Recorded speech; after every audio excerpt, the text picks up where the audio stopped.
अस्सलाम वालेकुम रहमतुल्लाहि व बरकातुहू। अच्छा जी, तुम लोगों ने इतनी बातें की, ये मैंने इतनी बातें की, लेकिन जो है आवाज़ नहीं जा सकी वहाँ से। तो खैर, अच्छा मैं जो आज पेपर करवा रहा हूँ that is January 2022। Okay, January 2022, right. So M का अदर ने एक ही नाम है भाई, अम्मा बने एक ही नाम रखा है। 00001 राइट। अच्छा जी। इसकी मेरे पास मार्किंग की और एग्जामिनर रिपोर्ट, ये दो चीज़ें जिससे मैं हेल्प ले रहा हूँ, सही। चलो आ जाओ भाई। कौन रीड करेगा? रेहान से रीड कर लो क्वेश्चन।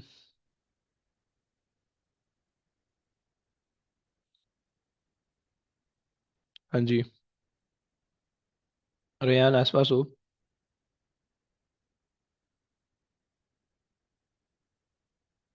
यार रेहान जी भाई सर। पता नहीं। रीड कर लो भाई, जी कल सर। कहाँ थे? कल मैं इतनी दफ़ा बुलाया, आई नहीं। मैं था। पता नहीं कहाँ से। मैंने इतनी बार आवाज़ें दी बट आपके घर फिर कोई रिस्पॉन्स नहीं आया। प्रोबब्ली खैर, माइक की मैंने बोला था। माइक इतना ख़राब हो रहा है आपका, आवाज़ सही नहीं आ रही। खैर, मैं गाड़ी में हूँ सर, गाड़ी में। ओके ओके, सही है। रीड कर लो, रीड कर लो भाई। A student walks for 6 seconds. The displacement time graph for the student is shown. Which row of the table shows the final displacement and velocity of the student? अच्छा, अभी भी तो गाड़ी में नहीं हो? क्या कह रहे हैं सर? अभी गाड़ी में हो क्या? जी। ओके फाइन, चलो मैं कर देता हूँ। सो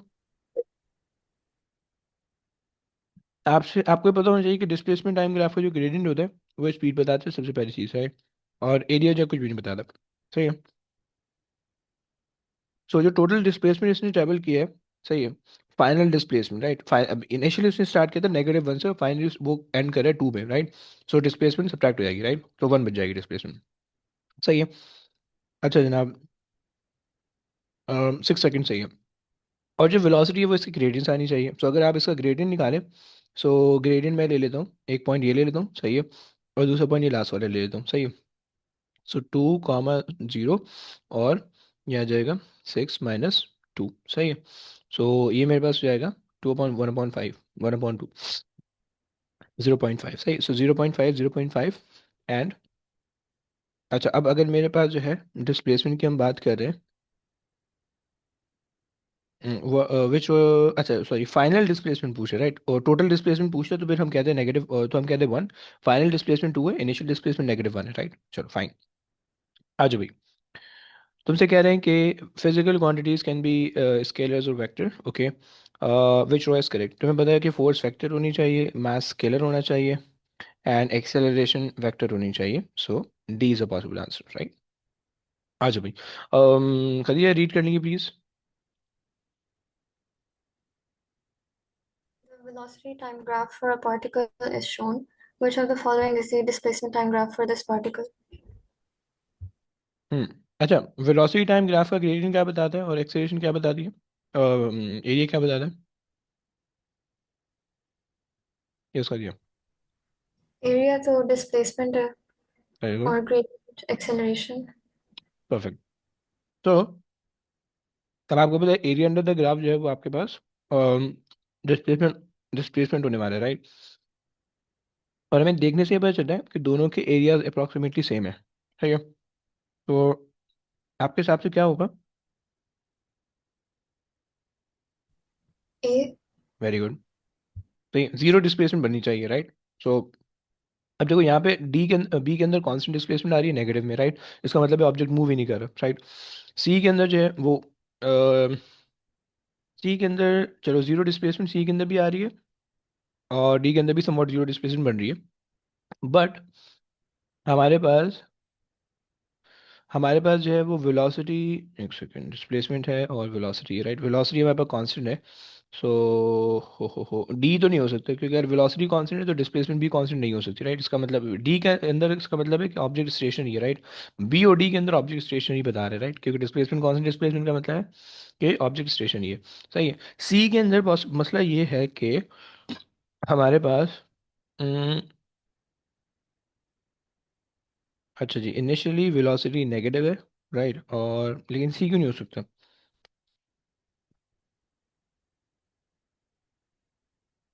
एक्सेलरेशन ग्रेडियंट सही है, ग्रेडियंट नेगेटिव आ रहा है, सही है, और वेलोसिटी जो है,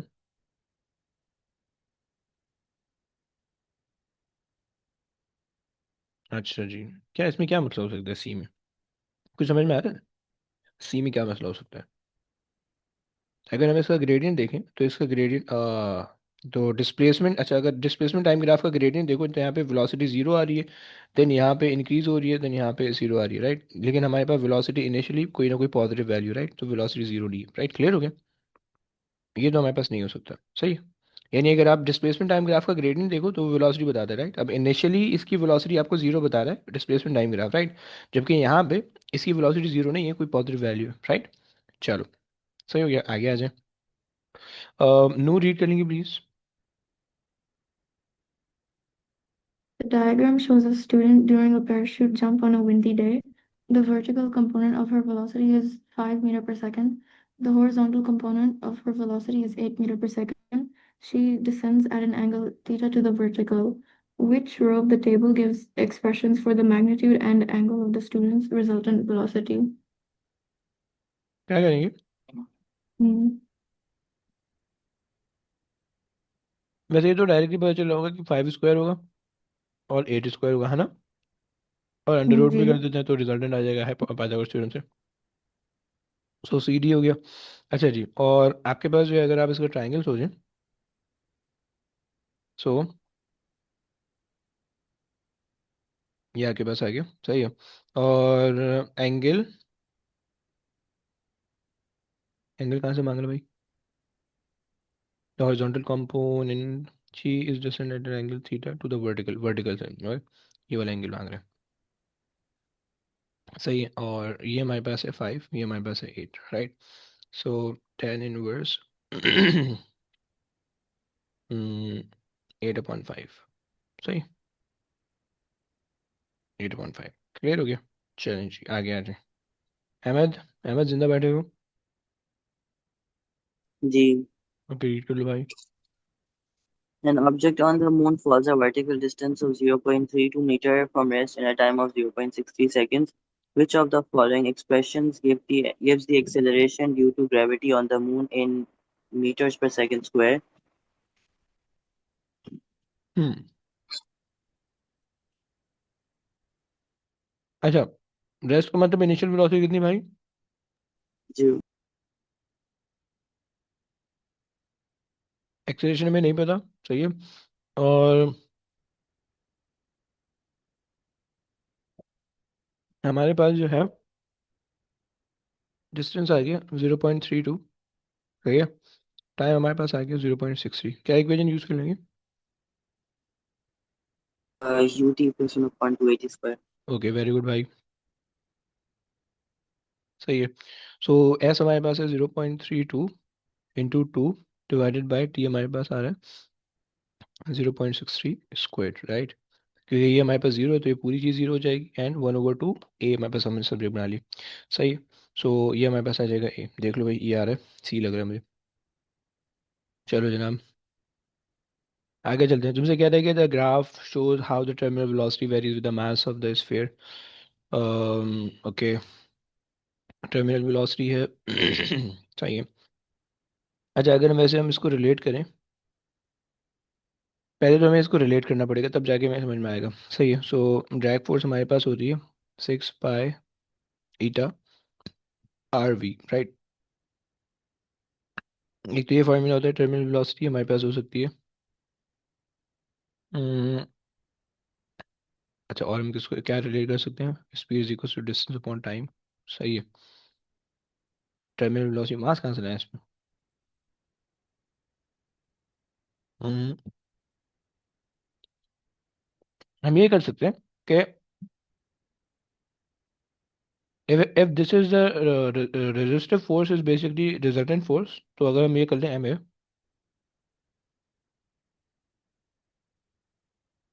एन आर और बी, तो बेसिकली डायरेक्टली प्रोपोर्शनल दे रहा है, सही है। तो इसका मतलब है कि एक सेकेंड, अगर मैं A upon 6 pi eta N R is equal to V over M, right, क्योंकि V over M is a gradient, right, ये मेरे पास ग्रेडियंट आ गया, सही है, and gradient is inversely proportional to eta, right, सही है। सो हमने कहा कि भाई gradient is inversely proportional to eta, right. अभी कह रहे हैं which of the following describe the gradient of the graph for the liquid of a greater viscosity, viscosity अगर बढ़ाओगे, राइट, सो आपके पास क्या हो जाएगा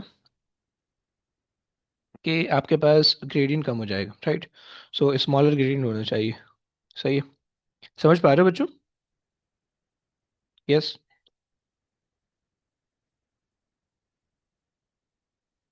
चलो जी आ जाओ। अरे यार क्वेश्चन करना चाहोगे क्या, या गाड़ी में अनकंफर्टेबल है?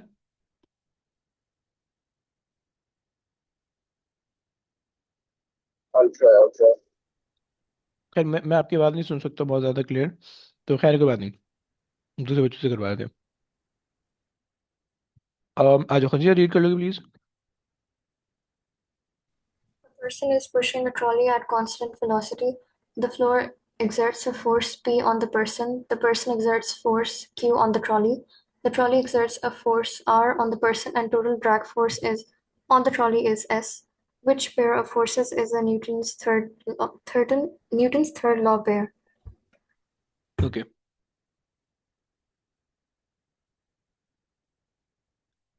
ओके, क्या कहेंगे आप?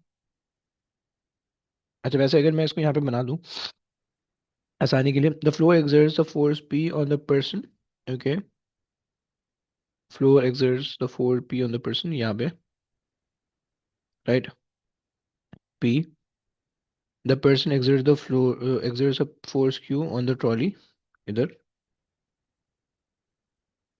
सही, and the trolley exerts a force R on the person, the trolley exerts a force R on the person, मुझे ये लग रहा है ना, तुम लोग को ये लग रहा है R, and the total drag force on the trolley is S, so S, तो मुझे R और Q लग रहा है, R और Q, क्योंकि जी सर। अलग अलग बंदे, सही, अलग अलग ऑब्जेक्ट हैं और फोर्सेस जो है सेम टाइप की लग रही है, राइट, कॉन्ट्रैक्ट फोर्स है, सही।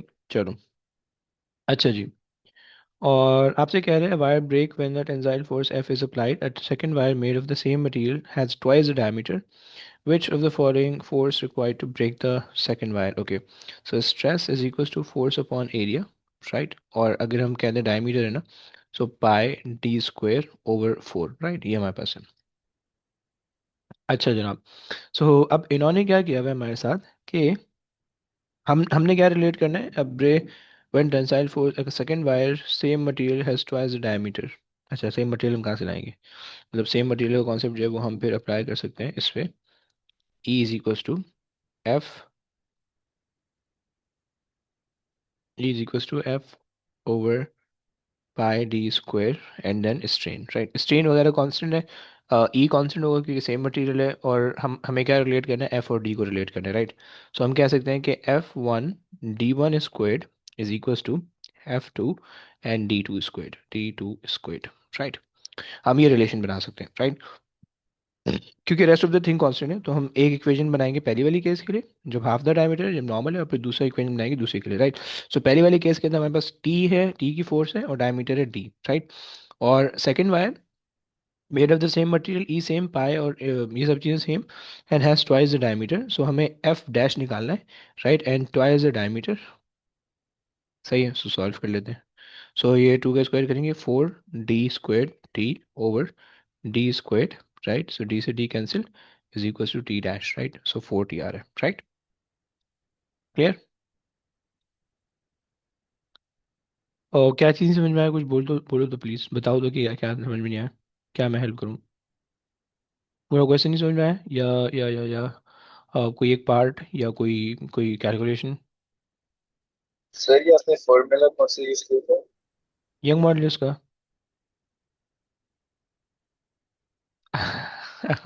Okay okay okay. ओके, नहीं नहीं नहीं करा, लो हटा दे, नहीं करा, दोबारा से करते हैं। देखो, हमने सबसे पहले तो ये फार्मूला यूज किया, E is equal to F L upon A E, right, A, मैं सिर्फ ए को पहले एक्सपेंड कर देता हूँ, सही। मैं ए को जो मुझे पता है कि एरिया जो होता है वो पाई टाइम्स रेडियस, डायमीटर को अगर मैं डिवाइड बाई 2 करूँगा रेडियस, और ये स्क्वायर बन जाएगा, right.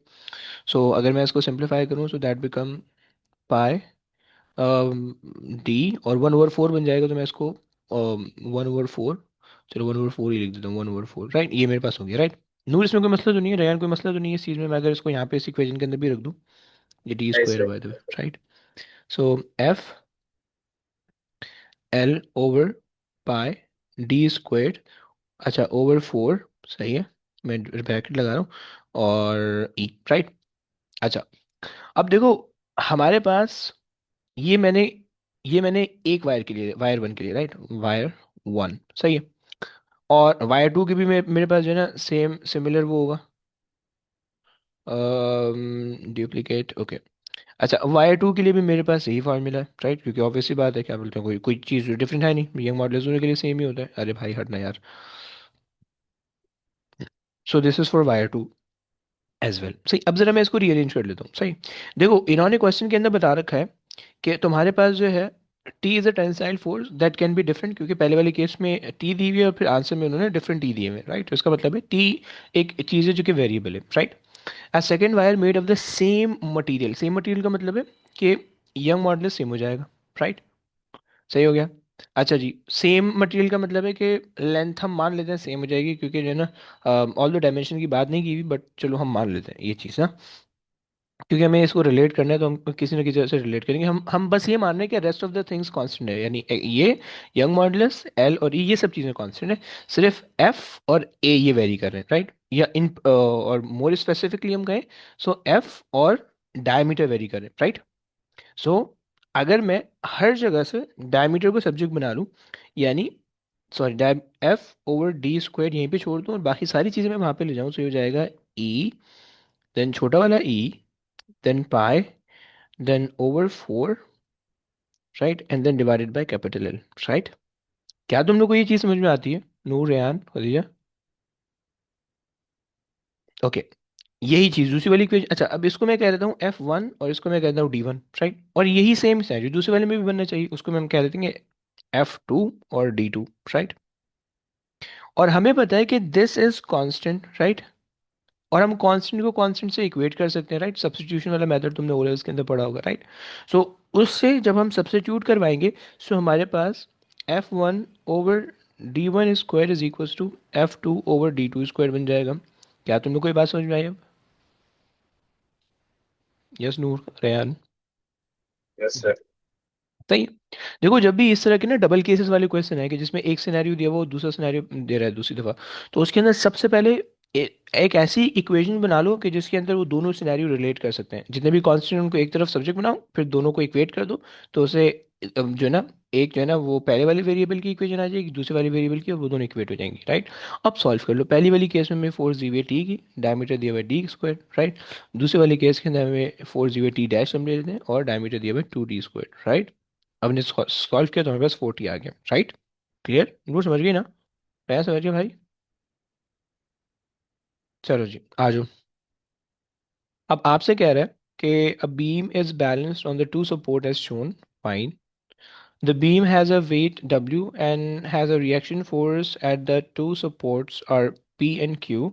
Which of the following statement about the magnitude of the forces is correct? अच्छा, तुम्हें देखने में लग रहा होगा कि ये थोड़ा सा करीब है, राइट, एंड ये थोड़ा सा दूर है, राइट।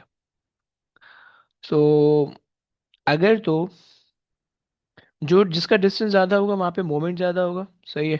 तो जिसका डिस्टेंस ज़्यादा होगा वहाँ पे डिस्टेंस ज़्यादा होने की वजह से मोमेंट ज़्यादा होगा, तो मे बी पॉसिबल कि फोर्स कम आ रही हो। अच्छा वेट वेट वेट, इन्होंने कहा बैलेंस्ड है, राइट, इन्होंने कहा कि बैलेंस है, राइट। इसका मतलब है कि अगर मैं ये मान लूँ कि पिवट यहाँ पे, मैं ये मान लूँ कि पिवट यहाँ पे, राइट, सही है। और ये जो है वो क्लॉकवाइज मोमेंट जनरेट कर रहे हैं, राइट, सॉरी एंटी क्लॉकवाइज, और ये क्लॉकवाइज मूवमेंट जनरेट कर रहा है, क्योंकि तभी बैलेंस होगा, राइट। पिवट लेट से मान लो मैंने यहाँ पे लगा दिए, तुम पिवट देखो कहीं पे भी लगा सकते हो, तुम्हारी मर्जी होती है, राइट। जो भी सिस्टम दिया है तुम पिवट यहाँ पे वेट के नीचे लगाओ, या इन दो ब्लैक वाले में से किसी एक को मान लो, तुम्हारी मर्जी, राइट। सो अब मैंने यहाँ पे बना दिया, सही है। सो अगर हम देखें, सो हमारे पास जो है अगर हमें दोनों को बैलेंस करना है तो अगर हम लेट्स से इसको हम ले लेते हैं एक्स ऑफ पी और इसको हम ले लेते हैं x of Q, right. So अगर मैं एंटी क्लॉकवाइज मोमेंट निकालूं, सो एंटी क्लॉकवाइज मोमेंट, सही है, यानी moment from the P is equals to the force P times X P, right, X P, right. अब इसके अंदर देखो डिस्टेंस ऑफ द पी बड़ा है, राइट। अच्छा, ये तो तुमने एक चीज़ निकाल ली, अब यहाँ से जो है ना दूसरी के लिए निकालते हैं, सही है, ये क्यू के लिए निकालते हैं, फोर्स क्यू टाइम्स ये जो इसका एक्स क्यू, राइट। अच्छा, we want both of the moment to be of the equal value, right. तो इक्वल वैल्यू कब होगा, अगर इसका डिस्टेंस ज़्यादा है तो इसकी फोर्स कम होनी चाहिए, राइट।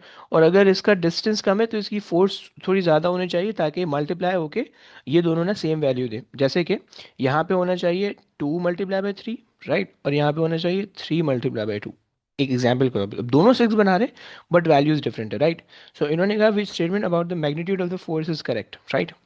सो हम यहाँ पे कह सकते हैं कि भाई क्यू में हमने 3 अज्यूम किया हुआ है और पी में 2 अज्यूम किया हुआ है, राइट। तब जाके हमें law of principle of moment apply हो जाएगा, right.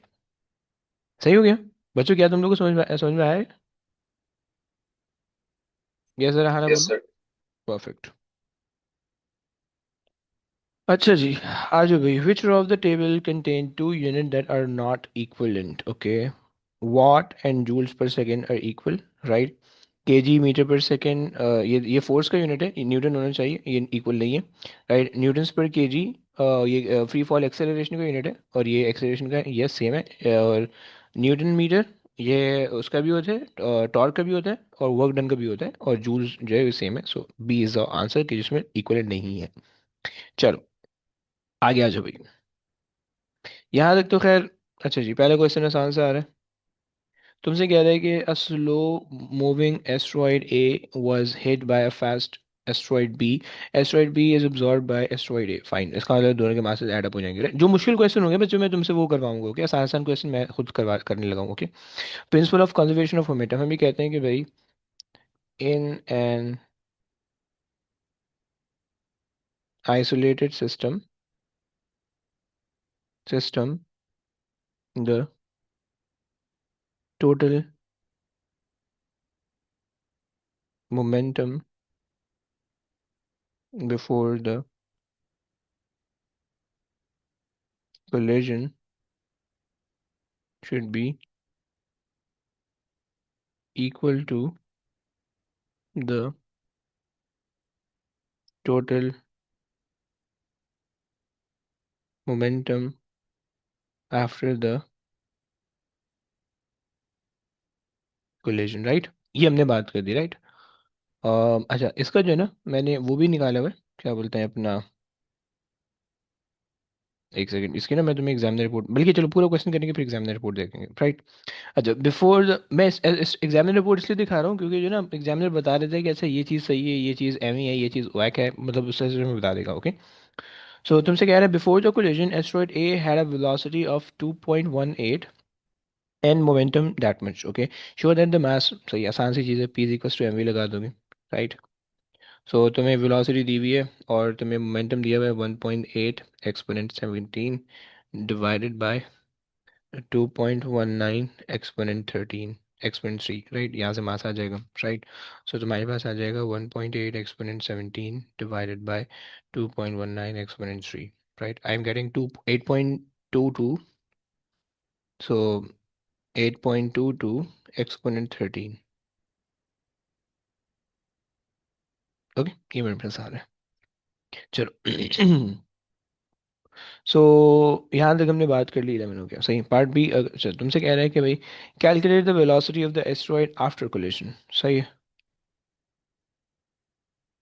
After law of conservation of momentum लगा दो, राइट। सो हम ये कहते हैं कि भाई sum of the like total momentum before the collision, right, is equals to the total momentum after the collision, right. ये बात कर दी हमने। अच्छा, अब जो है इनिशियली जो है, अच्छा दोनों मूव कर रहे हैं, सही है। इन्होंने हमें जो है वो एस्ट्रॉइड ए का जो है हमें वो दिया हुआ है, सही, which is 1.8 exponent 17, right. 1.8 exponent 17, सही। इसका हमें मास दिया हुआ है, सही है। Calculate the velocity of the asteroid after, okay, the mass of the asteroid b, the velocity b before, okay, plus अच्छा जी, सो 5.90 एक्सपोनेंट 12, राइट, टाइम्स उसकी velocity which is 15 exponent 3, right. This is the momentum before the collision, right. Momentum after the collision में तुम क्या करोगे कि उनके masses और velocities को सॉल्व कर लेते हैं, राइट। अब आफ्टर द कोलिजन में ये कह रहे हैं कि भाई हमारे पास जो है दोनों के मासेस ऐड अप हो जाएंगे। सो 5.9 एक्सपोनेंट 12 प्लस कितना आ रहा है भाई, 8.2 एक्सपोनेंट 13, सही है। 8.2 एक्सपोनेंट 13, राइट। और इनकी एक सेम वेलोसिटी होगी जिससे वो मूव करेंगे, राइट। सो मूव करवा दो, प्लस 5.9 एक्सपोनेंट 12, और तुम्हारे पास है अब, तुमने कहा कि भाई 1.8 exponent 17 plus 5.9 exponent 12 into 15 exponent 3, सही है। और यहाँ पे हमने लिख लिया answer. So I am getting 3047, 3047, which is 3.0 exponent 123 and meters per second, right? I wish कि I'm getting the correct answer. Let's see. Okay, तो क्वेश्चन डन हो गया। अब जरा इसके जो ना वो देखते हैं। आ जाओ भाई, यहाँ पे आ जाओ, खोलना, खोलिए खोलिए। अच्छा जी, तुम्हें दिख पा रहा है? ये देखो, देखो ये एग्जामिनर रिपोर्ट है। एग्जामिनर में तुम्हें जो है ना गलतियां बता देता है थोड़ी थोड़ी, सही है। अब देखो सीन ये, सीन कहानी ऐसी है कि चलो इसको ना यहाँ पे ले आते हैं, यहाँ पे ले आते हैं, आ जाओ। ये ना थोड़ा सा आसान हो जाएगा। क्रिएट एन न्यू, सही है। और आई हाई, एक सेकंड, खुला नहीं खुला नहीं। अरे मालिक, नहीं ना, ये थोड़ी चाहिए, नहीं इसको हटा दो, तमीज़ी कर रही है। चलो सेफ, एक सेकंड दे दो बस। ओपन, इसके अंदर खोल लेते हैं, हाँ। होशियारी कर लेते, क्रिएट न्यू नोटबुक, हाँ सेफ, हो गया हो गया। आ जाओ। अच्छा जी, यहाँ पे हम ले आते हैं, अम,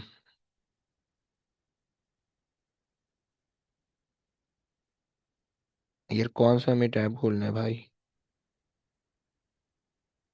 क्या, छोड़ो हटाओ इसको भाई, साइड में हो जा प्लीज। ओके, अच्छा जी, ये हमने कर लिया, आओ मैं दिखाता हूँ। तुमसे कह रहे हैं कि भाई क्वेश्चन वन के अंदर examiner item show exemplar item show examples of the answer which scored full mark, okay. Most candidate knew that momentum is conserved, but many did not specify that it is total momentum of the system that is conserved, right? तो देखो ये दो, ये चीज, ये की word है, right. ये तुमने मेंशन करना होगा, सही है। अगर तुम्हारे क्वेश्चन के अंदर, अगर तुम्हारे सॉल्यूशन के अंदर total momentum of the system नहीं लिखा हुआ, राइट, या total momentum of one object या टू ऑब्जेक्ट लिखा हुआ है, या टोटल का वर्ड नहीं लिखा हुआ, सही, तो फिर तुम्हें प्रॉब्लम हो सकता है, which need to be stated, right.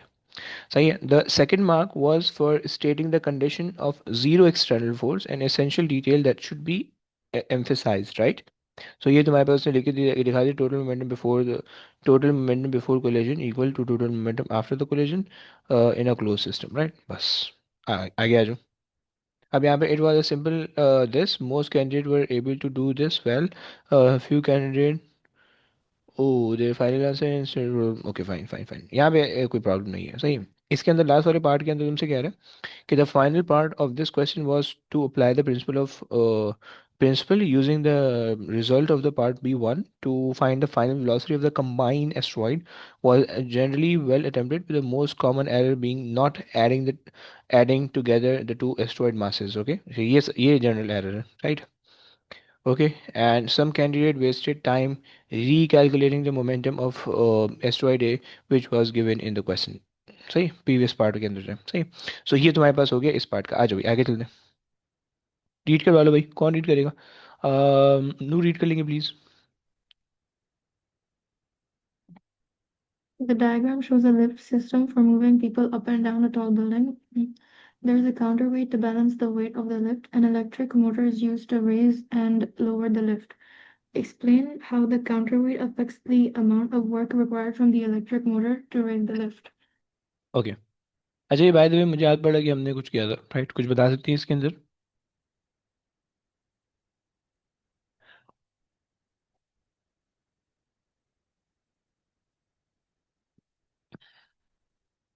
अच्छा जी, अगर हम इसको थोड़ा सा सोचने की कोशिश करें, there's a counterweight to balance the weight of the lift, and electric motor is used to rise and lower the lift. Okay, fine. Explain how the counterweight affect the amount of work done required for the electric to rise the lift. Okay. अच्छा, अगर lift ऊपर जा रही है, सही है, सो इसका मतलब है कि वो काउंटरवेट नीचे जा रहा होगा, राइट? एक बात तो हमें पता चल गई, राइट? अच्छा, काउंटर वेट के अंदर इनिशियली ग्रेविटेशनल पोटेंशियल एनर्जी होगी, राइट? कि जब वो ऊपर से रिलीज करोगे आप, तो वो खुद ही ब खुद नीचे आके ग्रेविटेशनल पोटेंशियल एनर्जी कम होगी, राइट? और जब इसकी ग्रेविटेशनल पोटेंशियल एनर्जी कम होगी, तो ऑब्वियस सी बात है वो कहीं ना, क्योंकि एनर्जी कंजर्व है, राइट? तो इसकी अगर जीपीई कम हो रही है, सो वो यहाँ पे कहीं ना कहीं जानी चाहिए, राइट?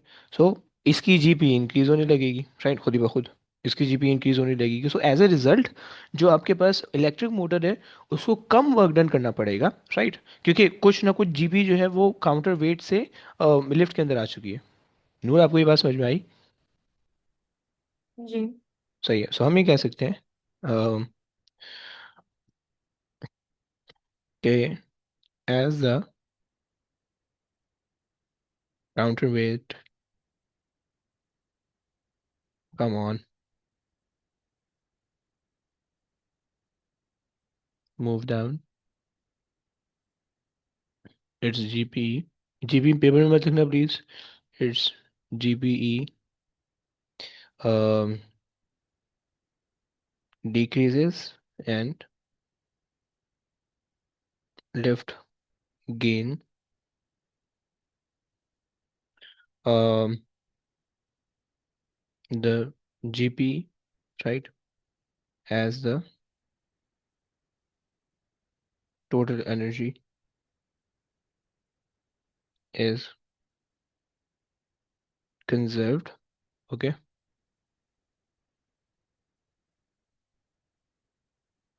सही है। अच्छा जी, और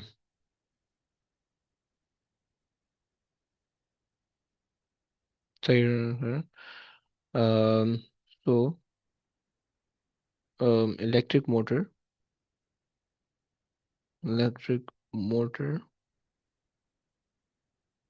has to do lesser work done, right? ये हमारे पास आ गया, सही। अगर तुम इसकी इक्वेशन बनाने की कोशिश करो, सो बेसिकली तुम्हारे पास जो इक्वेशन बनेगी, जो work done on the left है, सही है, वो किसके बराबर होगा? वो दो चीज़ों के बराबर होगा, राइट? वो तुम्हारे पास होगा work done by the counter weight, right, plus जो इलेक्ट्रिक मोटर है, work done from electric motor, right? सही है। सो क्योंकि क्योंकि जो काउंटर वेट है वो अपना वर्क डन कम कर रहा है, राइट? वो अपना वर्क डन, वो अपनी एनर्जी रिड्यूस कर रहा है, और वो जो रिड्यूस एनर्जी है वो लिफ्ट के अंदर जा रही है, right?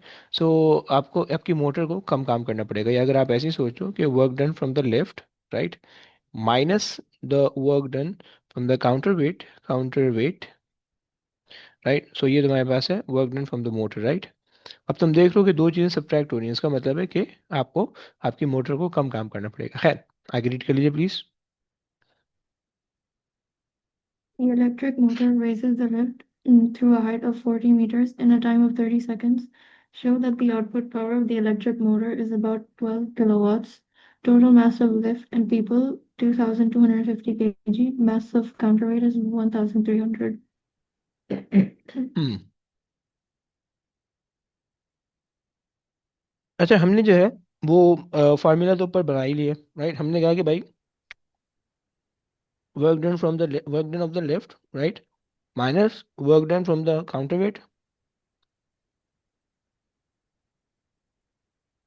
Should be equal to the work done, या पावर पावर क्या है, work done from the motor, right? अच्छा जी, अब जो है हमने क्या किया, अब देखो इन्होंने जो है ना, अब ऊपर हमने एनर्जी वर्क डन या एनर्जी की इक्वेशन बनाई थी, यहाँ पे पावर से काम कर रहा है, सो बी वेरी केयरफुल, राइट। अच्छा, नो यहाँ पे क्या कर सकते हैं, ग्रेविटेशनल पोटेंशियल एनर्जी है, राइट, क्योंकि यहाँ पे जो वर्क डन होगा वो ग्रेविटेशनल पोटेंशियल एनर्जी के फॉर्म में होगा, और gravitational potential energy divide by time करेंगे तो वर्क डन बन जाएगा, है ना। हाँ जी। अच्छा जी, सो हमने कहा कि हमारे पास the total the total motor, the electric motor rise the electric motor rises the lift to, अच्छा 40 आ जाए। अच्छा, एम हमें दिया हुआ है, the total mass of the lift is 2250 into 9.81, सही है, into into height height height 40, सही है, ये आ गया work done, divided by time हम कर लेते हैं 30 सेकेंड, तो ये हमारे पास बन जाएगा पावर, सही है। अच्छा जी, इन्होंने हमें कहा है show that the output power of the electric, okay, so minus counter wait हमें देखना है, the mass of the counter wait, okay, so 13 into 9.81 कर लेते हैं, राइट। तो यहाँ से हमारे पास आ जाएगा अच्छा, डिवाइड बाय 30 भी करना पड़ेगा, राइट, ताकि जो है वो हमारे पास इसके अंदर कन्वर्ट हो जाए, सही, पावर के अंदर कन्वर्ट हो जाए, सही है। सो अब जरा कैलकुलेट करो कितना बनता है।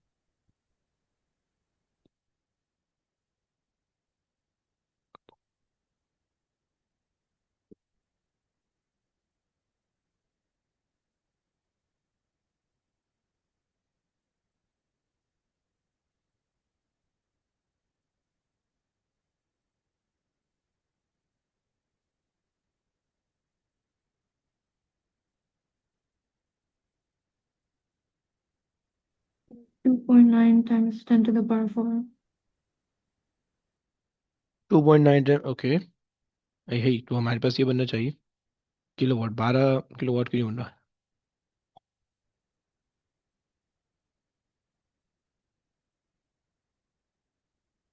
अच्छा जी,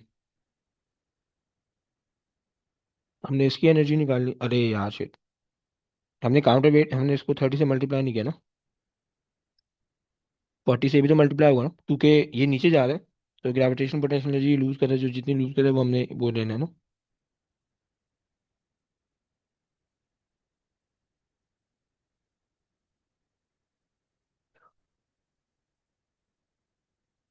सो मेरे पास जो आ रहा है वो आ रहा है 12,426, right, which is 12 kilowatt, right, समझ में आया। हाँ जी। सही है ना, वो मैंने गलती कर दी थी, वो क्योंकि वेट, वर्क डन है, not weight, right, work done है, सही है। तो ये खैर आगे चलिए please. The electric motor dissipates energy to the surrounding at a rate of 3,600 watts. Determine the efficiency of the electric motor. हम्म,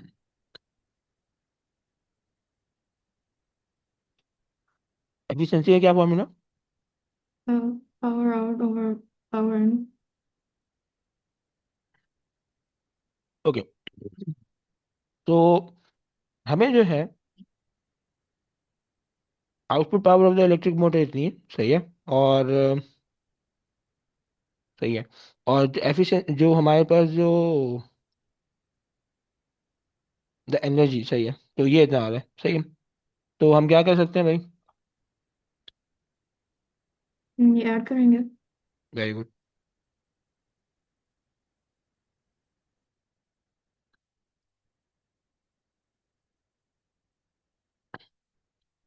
आप ऐसे ही बोलिए ना।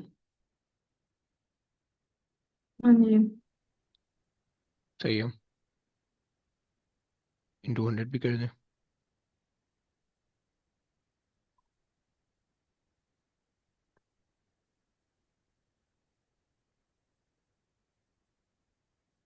77.5. ओके, 78% ले लें। ओके, हम्म। अभी अभी कल किया क्वेश्चन, चल कर लेते हैं भाई। अमन नेट से चल रहा है अमन।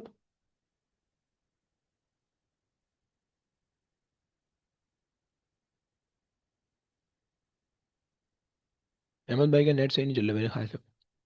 अच्छा, क्वेश्चन मैं कर लेता हूँ जल्दी से, क्योंकि हमने कल भी किया था ये क्वेश्चन उसके अंदर, उस चैप्टर के अंदर, सही, खैर। The travelling traverse is a technique for crossing the deep valley. Okay, the photograph shows a climber crossing the river using this technique. Okay, and blah blah blah. Fine, fine, fine, fine, fine, fine. Show that the tension T in the rope. Okay, fine. तुमसे देखो उसने कहा कि support कर रहा है, right? अगर तुम यहाँ पे देखो तो तुमसे उसने कहा है कि suspended from the bank, right? So इसका मतलब है कि ये इक्विलिब्रियम पे, राइट? इक्विलिब्रियम, सही।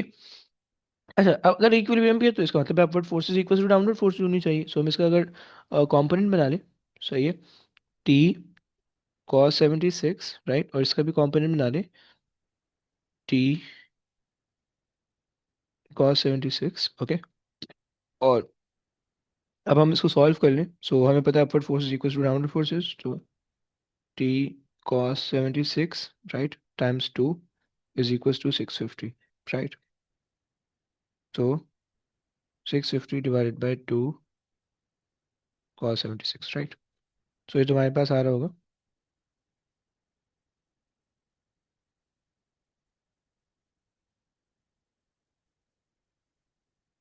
कितना आ रहा है मेरे पास? आ रहा है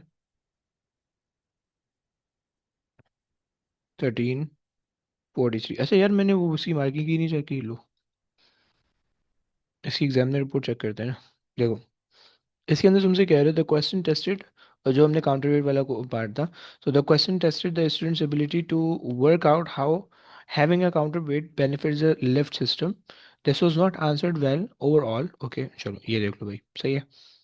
Although most students conclude that the counterweight reduces the amount of work done required, few were able to give the coherent explanation, right? जो कि आपकी पिछली वाली चीज़ों से relate करे, either in term of energy or in term of force, right? कुछ भी दे सकते हो। Many students talked about the counterweight balance the lift, and fewer talked about the force on the lift motor, right? तो ये बहुत कम चीज़ें थी जो कि उसको मिली, राइट? खैर, फिर उन्होंने the counter wait reduces the force required for the electric, ये इन्होंने फोर्स की टर्म में लिखा, हमने एनर्जी की टर्म में लिखा, right? The counter wait reduces the force required for the electric motor to pull, okay, the work done is equals to force times displacement, so the less force, the less work done, because the counterweight and the electric motor have torque, so less force on the electric motor, okay, fine। अच्छा जी, चलो, बाकी इसके अंदर calculation I think ये सबका सही होना चाहिए। This allowed the student to demonstrate the understanding of the work and power with most using the gain in GP divided by the time taken to reach the correct answer. मैंने भी use किया। Common error were in forgetting the factor of G, neglecting the weight of the counter weight और adding it to the weight of the lift rather than subtracting. हमें subtract करना है क्योंकि obviously बात है हम ऑपोजिट जा रहे हैं, राइट? अच्छा जी, और जिन्होंने ये यूज़ किया उन्होंने ये इक्वेशन बनाई, राइट? और फिर इसको जो है ना इन्होंने वर्क डन से मल्टीप्लाई कर दिया होगा, एंड देन वो उन्होंने आगे आगे के पार्ट उन्होंने सब शो कर दिए, राइट? देन यहाँ पे तुम्हारे पास this question was not well answered, right?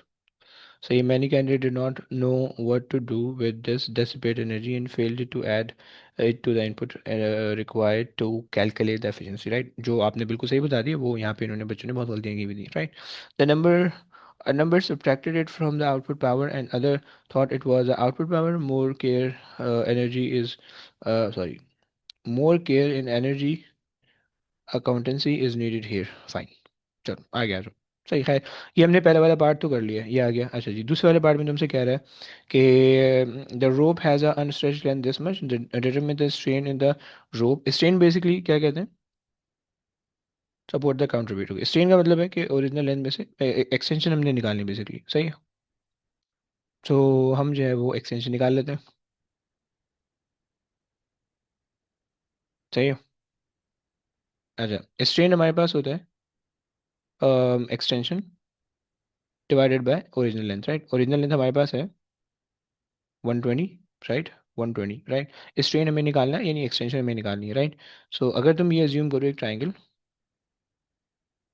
सही है। सो इस ट्राइंगल के अंदर, क्योंकि ये अनस्ट्रेच लेंथ, राइट, ये मेरे पास हो जाएगी 60, राइट? और ये वाला एंगल है 76। अगर मैं इसका हाइपोटेन्यूज निकाल लूँ, so hypotenuse is going to be जो है ना वो एक्सटेंशन हो जाएगी, राइट? एक्सटेंडेड लेंथ हो जाएगी, राइट? फिर when I subtract 60 from hypotenuse और हाइपोटेन्यूज फ्रॉम 60, तो मुझे एक्सटेंशन आ जाएगी, राइट? सो मैं यूज़ कर लूँगा sine theta is equals to opposite over hypotenuse, right?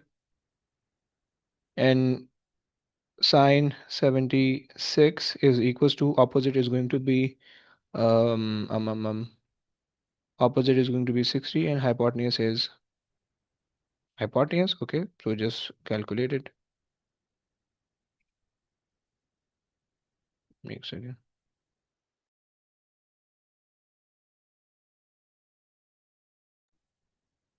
60 divided by 76 is equals to hypotenuse, right? अच्छा ये निकाल के बताओ प्लीज कितना आ रहा है.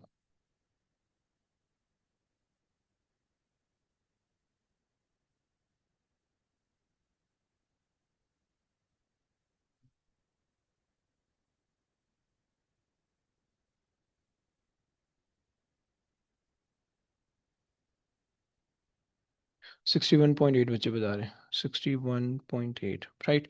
अच्छा इसके अंदर अगर 61.8 है राइट, तो इस ये भी 61.8 होने वाली है राइट, ये भी 61.8 होने वाली है राइट, और 60 यानी सॉरी ये भी 61.8 होने वाली है राइट. तो इसका मतलब है अगर 60 में से माइनस करोगे तो 1.8 यहाँ से आएगा, 1.8 वहाँ से आएगा. सो टोटल एक्सटेंशन हमारे पास कितनी हो जाएगी? 1.8 एक साइड से आ रही, मल्टीप्लाई बाय 2 करोगे तो दोनों साइड से आ जाएगी. सही. हम्म. सो मुझे गर्मी लग रही. सो अब तुम्हारे पास हो जाएगा 3.8 3.6 सॉरी 3.6 राइट. ये तुम्हारे पास आ गई एक्सटेंशन. सो 3.6 डिवाइड करा दो 120. कितना बन रहा है?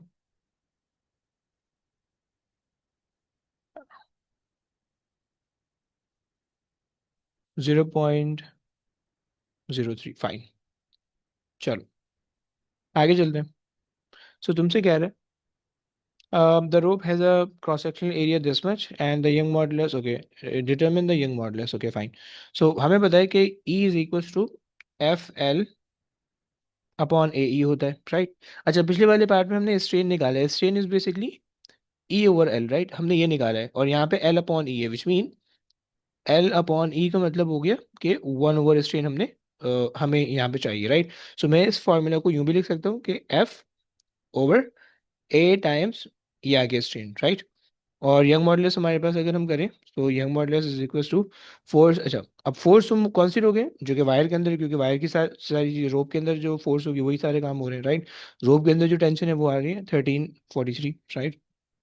सो ये मेरे पास आ गई 13. Okay 1343 right divided by cross sectional area 3.14 exponent -4 right. And जो मेरे पास ये आ रहा है स्ट्रेन मेरे पास आ रहा है वो 0.03 आ रहा है. जरा निकाल दो कितना आता है.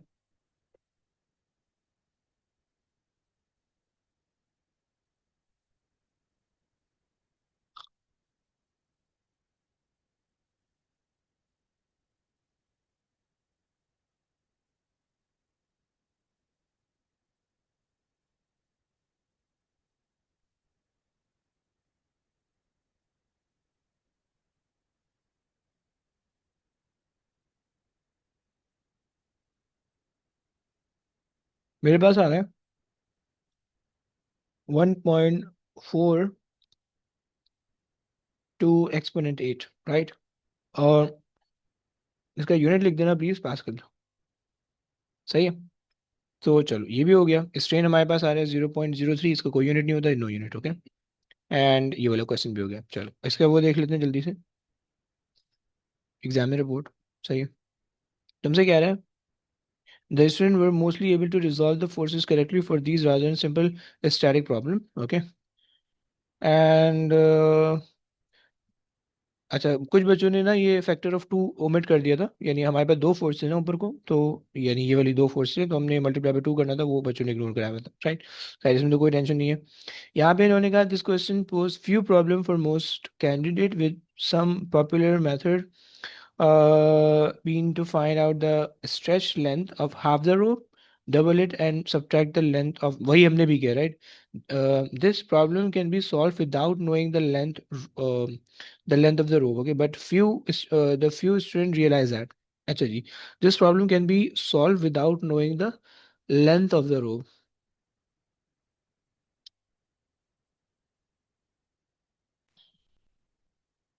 इसने भी भाई यही किया है, 120।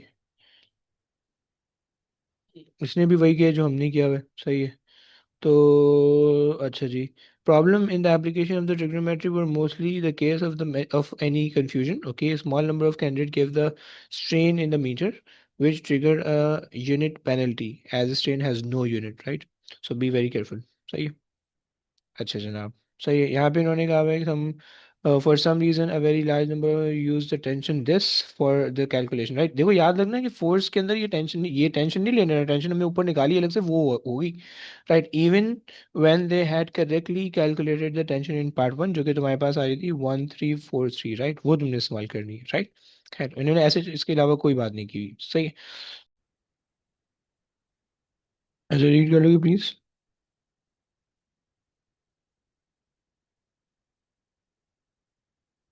The lift moves upwards at a constant velocity, then decelerates to rest. As the lift moves, the student. Oh, sorry, sure, second. Hmm. A student of weight 600 Newton is standing on weighing scales in a lift. The scales are calibrated to give readings in newtons. The lift moves upwards at a constant velocity, then decelerates to rest. As the lift moves, the student looks at the readings on the scales. Explain the readings on the scale. Okay. कोई idea वैसे, तीन में से इन्होंने एक चीज बताई है कि move upward with a constant velocity, एक चीज, देन डिसेलेरेट्स टू रेस्ट, तीसरी चीज। Okay, these are the three states. हाँ जी, आपके ध्यान में कोई आइडिया?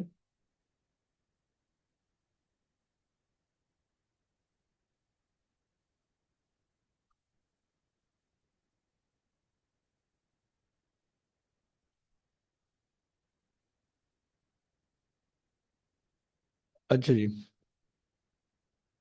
चलो हम बना दें कुछ कुछ कॉन्सेप्ट हम बनाते हैं। अच्छा सबसे पहले तो आपको ये पता होना चाहिए कि वेइंग स्केल पे जो वेट आता है वो कांटेक्ट फोर्स की वजह से आता है, राइट। और वो फोर्स जो है वो अपर डायरेक्शन में लगती है, सही, पहली चीज। वेइंग स्केल पे जो वेट आता है वो आता है अर्थ की अट्रैक्शन की वजह से नहीं आता, बल्कि वो आता है जितना कांटेक्ट आपने बनाया ना वेइंग स्केल के साथ वो उसकी वजह से आता है, पहली बात, सही हो गया। अच्छा जी, दूसरी चीज कि आपको पता है कि अगर कांस्टेंट वेलोसिटी होगी तो रिजल्टेंट फोर्स जीरो होगी, तो जितना रिजल्टेंट फोर्स जीरो होगी तो जितना वेट होगा उतना रिएक्शन फोर्स होगी, तो 600 न्यूटन वो होगा, फील होगा, राइट, देखेगा आपको। अच्छा जी, फिर उसके बाद जो है जब आपके पास लिफ्ट डीसेलरेट होगी, सो डीसेलरेट का मतलब ये होगा कि मतलब लिफ्ट ऊपर जा रही है, राइट, लेकिन डीसेलरेशन यानी अगर हम इसकी इक्वेशन बनाएं, सो हमारे पास कांटेक्ट फोर्स अब लग रही है अपवर्ड एन, सही है, वेट डाउनवर्ड लग रहा है, राइट, और इक्वल्स टू हम एम ए कर सकते हैं, right, N minus W is equals to M A, right. तो जैसे ही अगर हम इसमें, अच्छा, ये ए जो है वो बेसिकली नेगेटिव के अंदर होगा या डिक्रीज, क्योंकि डिसेलरेट हो रही है, सो ए नेगेटिव के अंदर होगा, सो जब हम, अच्छा मैं इसको लिख देता हूँ नेगेटिव एम ए, राइट, और फिर N is equals to W, अगर मैं उस साइड ले जाऊँ so plus W, right. So N is equals to W minus M A, right. तो इसका ये मतलब है कि जो कांटेक्ट फोर्स है वो कम, क्योंकि दो चीजें सब्ट्रैक्ट हो रही है, इसका मतलब है कांटेक्ट फोर्स जैसे ही लिफ्ट डिसेलरेट होगी कांटेक्ट फोर्स कम होने वाली है, ओके। और कांटेक्ट फोर्स कम होगी तो ऑब्वियस बात है वेइंग स्केल कम रीडिंग देगा, सही हो गया। सो ये आपको दूसरी बात आ गई, सही है। अच्छा फिर उसके बाद जो है और हम ये लिख सकते हैं कि भाई सही है, सही है, सही है, ओके। चलो अगर हम इसको अप्लाई करें तो हम सबसे पहली बात ये कह सकते हैं कि भाई okay, so the weighing scale the weighing scale uh, record the contact records the force due to contact, और आप कह सकते हो कि भाई नॉर्मल रिएक्शन, सही है, नॉर्मल कांटेक्ट फोर्स, सही, सही हो गया, पहली बात होगी। अच्छा जी, और फिर उसके बाद जो है हमने दूसरी बात ये कह दी कि भाई एट अ कांस्टेंट स्पीड हमारे पास जो रिजल्टेंट फोर्स होगी वो जीरो हो जाएगी। Resultant force will be zero. सही हो गया ये। सो रिएक्शन फोर्स, राइट, जिसको आप नॉर्मल रिएक्शन या कॉन्टैक्ट फोर्स कह रहे हो, सही है। So reaction force will be equal to reaction force um, will be equal to the weight. Okay, so scale reads 600 Newton. Okay, 600 Newton. Okay, सही हो गया। फिर उसके बाद ध्यान तक आप, अब दूसरा केस ये है कि भाई इस वो डिसेलरेट होने शुरू हो गई, right. So as the lift decelerates, सही है, तो उसकी वजह से क्या होगा, the contact force will be lesser than weight, right. और रीजन हमने क्या कहा कि भाई ऑब्वियसली बात है, मैथमेटिकली भी हमने देख लिया और बस ये हमारे पास आ गया, सही। So lesser than weight, so scale reads the force lesser than 600, right. ये आपके पास दूसरी बात हो गई। अच्छा जनाब।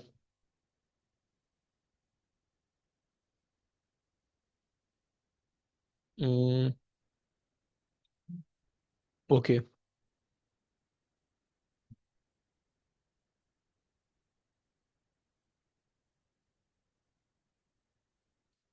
अच्छा जी, सही है। बस ये हमारे पास जो है ना, ये हमारे पास कुल एक्सप्लेनेशन हो गई, सही है, जो कि हमें 6 नंबर दिला देगी, राइट।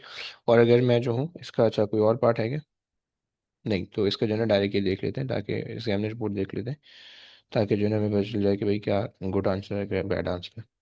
अच्छा, तो आपसे कह रहा है कि there were some very good response to this question but a great many students remain very unclear as they as to how resultant force affect the vertical motion. Okay, the question was about the reaction force between the floor of the lift and the student. Okay, um, the अच्छा, as the measured by the scale, as measured by the scale. Okay, यानी जो है ना reaction force between the floor and the lift, right, ये जो है ना floor of the lift and the student, right, ये जो रिएक्शन फोर्स आ रही है ना, ये बेसिकली इसको रिकॉर्ड करा होगा weighing scale, right. As the lift decelerate from an initial upward constant speed, very few candidates explicitly state that this fundamental fact, which is IC1, yani first mark, and the key to the whole question, an explanation of why the scale registered the normal weight of the student before deceleration was needed to be यानी second और third mark के अंदर आपको ये लिखना था, right. यानी second और थर्ड मार्क, फर्स्ट मार्क के अंदर आपने ये लिखना है कि भाई स्केल जो है वो 600 रीड कर रहा है, राइट, फर्स्ट मार्क आपको इसका मिलेगा।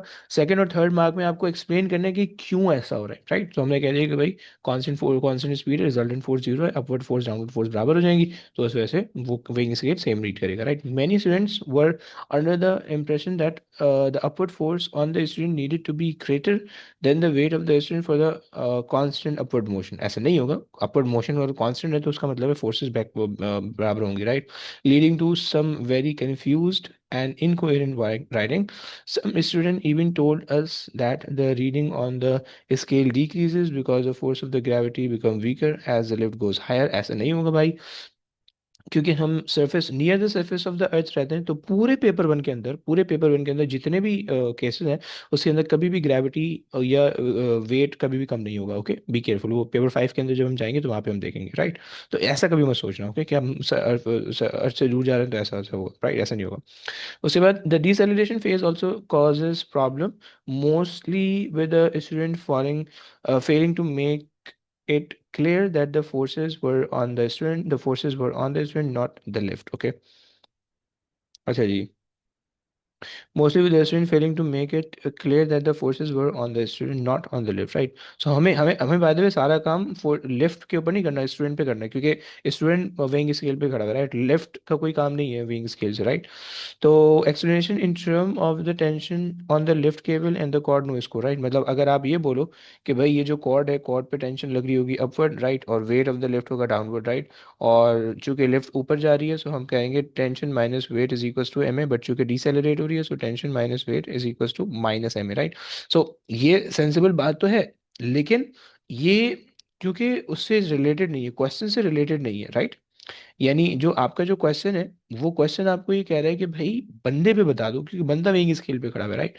सो ये गलत हो जाएगा, सही है। अच्छा जनाब, उसके बाद explanation in term of the tension. Okay, thought many were able to recover a mark from IC3 by stating that the reading on the scale returned to 6 once the lift has come to rest। अच्छा, ये मैंने नहीं लिखा, although ये मुझे लिखना चाहिए था। अच्छा, on a more general point, students were often imprecise in the use of the language. For example, to talk about the student weighing less, okay, is not physically correct। अच्छा, शायद मैंने भी इसको इससे गलत लिखा हो, देख लेते हैं। Nor does it allow an examiner to award a mark for describing the scale reading। अच्छा हाँ, ये चलो सही सही। देखो आपने एक सेकंड मैं बताता हूँ इसको क्या मतलब है इसका। Student also tends to talk about how force were acting without indicating which state of the motion they were describing, okay। Ambiguities such as these makes it impossible to award mark, which is a scheme if the student does understand what is going on। सही है। देखो तुम्हें last वाले portion के अंदर या पहले के अंदर तुम्हें कह रहा है कि भाई तुम्हें ये मेंशन करना है कि तुम कांस्टेंट वेलोसिटी वाला पोर्शन ले रहे हो या डिसेलरेशन पोर्शन वाला पोर्शन ले रहे हो, पहली बात, राइट। दूसरी बात ये है कि तुम्हें जो है ना तुम्हें फोर्सेस की डायरेक्शन प्रॉपरली तुम्हें बतानी है, सही है। एंड हाँ, देखो जो बंदे का वेट है वो कम नहीं हो रहा, ओके। यानी अगर बंदा अर्थ पे खड़ा हुआ है, राइट, तो उसका वेट कम नहीं हो रहा, राइट। अर्थ उसको अपने उसी फोर्स से ट्रैक्ट कर रही है, right. But due to the deceleration, जो वेइंग स्केल है वो कम रीड कर रहा है, राइट। यानी इसका सिंपल कॉन्सेप्ट ये है कि आप वेइंग स्केल पे खड़े हो, किसी ने आपको ना गोद में हल्का सा उठा लिया, राइट। अब सारी बात है वेइंग स्केल कम रीड करेगा क्योंकि आपका कॉन्टेक्ट लूज हो गया उसके साथ, राइट। सो ये सिमिलर कॉन्सेप्ट यहाँ पे भी है, राइट। सो इस ये जो है इन्होंने उसको ये बात कह दी। खैर चलो, ये क्वेश्चन हो गया, आगे आ जाए। नू रीड कर लीजिए please.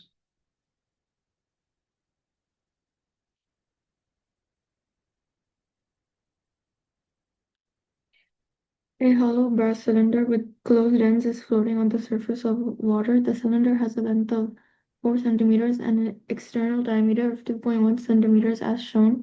63% of the volume of the cylinder is submerged. The cylinder contains negligible weight of air. Explain why the brass cylinder floats. Hmm floating के लिए वैसे क्या कॉन्सेप्ट है? Mm, A pressure is equal to weight. Is equals to weight, okay. So हम ये कह सकते हैं कि बेसिकली अगर कोई चीज़ फ्लोट करती है, जिसका मतलब है फ्लोटिंग बॉडी की जो डेंसिटी है वो फेयरली कम है वाटर की डेंसिटी से, राइट। ये बात समझ में आती है। सो हम ये कह सकते हैं कि भाई जो आपके पास सिलेंडर सिलेंडर या density of cylinder is less than the density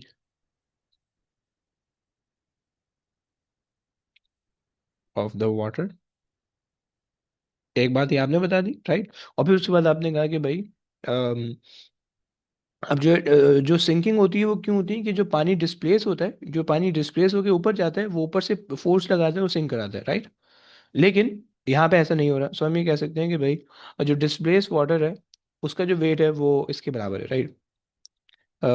density हमारे पास क्यों इस्तेमाल आ रही है कि हम ये कह सकते हैं कि the weight of displaced water is equal to the, अब थ्रस्ट जो आप कहना चाह रहे हैं, राइट, या sorry, the weight of the displaced water, this is the thrust, equal to the weight of the cylinder, right। Clear हो गया।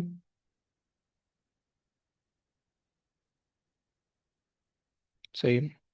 आगे आपसे कह रहे हैं density of the water show that the mass of the cylinder, okay. अच्छा जी, कर लेते हैं। So density is equal to mass upon volume, right. और इन्होंने हमें कुछ दिया हुआ है, कोई वैल्यू दी हुई है, डायमेंशन हमें दी हुई है, और डेंसिटी ऑफ द वाटर हमें दिया हुआ है, सही। मास of the cylinder, show that the mass of the cylinder, right. So density of the water को अगर हम यूज़ करें और वहाँ से अगर हम एक सेकंड निकाल लेते हैं, कुछ कुछ निकाल लेते हैं।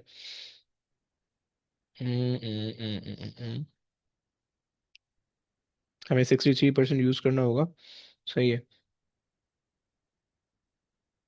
सिलेंडर का जो पूरा वॉल्यूम है वो हम ले सकते हैं कि भाई 2.1 इज़ अ डायमीटर, फाइन। और वॉल्यूम सबमर्ज 63 वो हम कर लेंगे, सही है। सो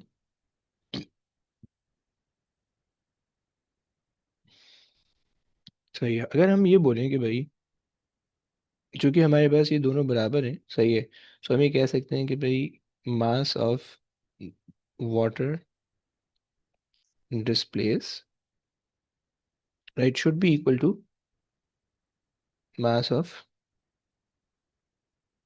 mass of submerged submerged submerged cylinder, सही है। ये बराबर होनी चाहिए, राइट। जैसे हमने पिछले वाले पार्ट में कहा, वेट हमने कहा था, सही है, लेकिन जो ये ग्रेविटी है कैंसिल आउट हो जाएगी, तो हमारे पास मास ही बच जाएगा, सही। सो अच्छा जी, अब अगर हम इसको सॉल्व करें, सो मास ऑफ द वाटर हमारे पास आ जाएगा, डेंसिटी ऑफ द वाटर, सही है, times the volume of the water displace is equals to the mass, और मास ऑफ द सबमर्ज ये हमारे पास आ जाएगा। अच्छा जी, सिलेंडर की मेरे को डेंसिटी पता है, डेंसिटी, अच्छा जी, चलो सही है, करते हैं इसी से कुछ करते हैं, सही है। सो अच्छा, सो डेंसिटी ऑफ द वाटर हमें पता है 1 एक्सपोनेंट 3, राइट। और जो वॉल्यूम ऑफ द वाटर है जो डिस्प्लेस हुआ हुआ है, सही है, वो हमारे पास होगा, जाहिर बात है इतने फ्लूइड की वजह से होगा। सो हम अगर कर लें 4 exponent -2, right, basically pier square H होता है, राइट, पायर स्क्वायर एच। सो ये एच हो गया, सही है। और पाई आर हमारे पास है 2.1/2, सो 1.05, और एक्सपोनेंट -2, सही। और इसका स्क्वायर, राइट, ये आपके पास हो गया। अच्छा जी, सो अच्छा यहाँ पे हम रख लेते हैं। सो ये नहीं, एक सेकंड, क्या आ गया, पाई पाई इंटू 1.05 एक्सपोनेंट -2 का whole square, and then H हमारे पास आ गया 4 एक्सपोनेंट -2, राइट, ये आ गया। अच्छा जी, और दूसरी चीज़ है,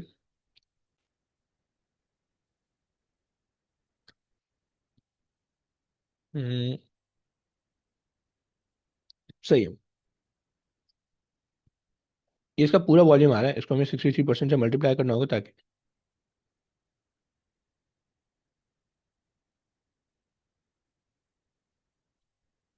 अब जो ये हमें मास ऑफ द सिलेंडर बताएगा, ज़रा कैलकुलेट कर लो please.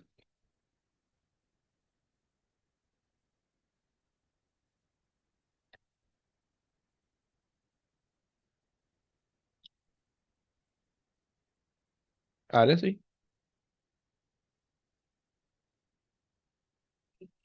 8.73 times 10 to the power -3R. Okay,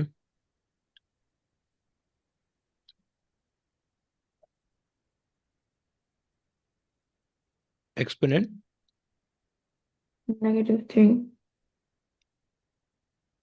सही, so we can round it off to 9, right?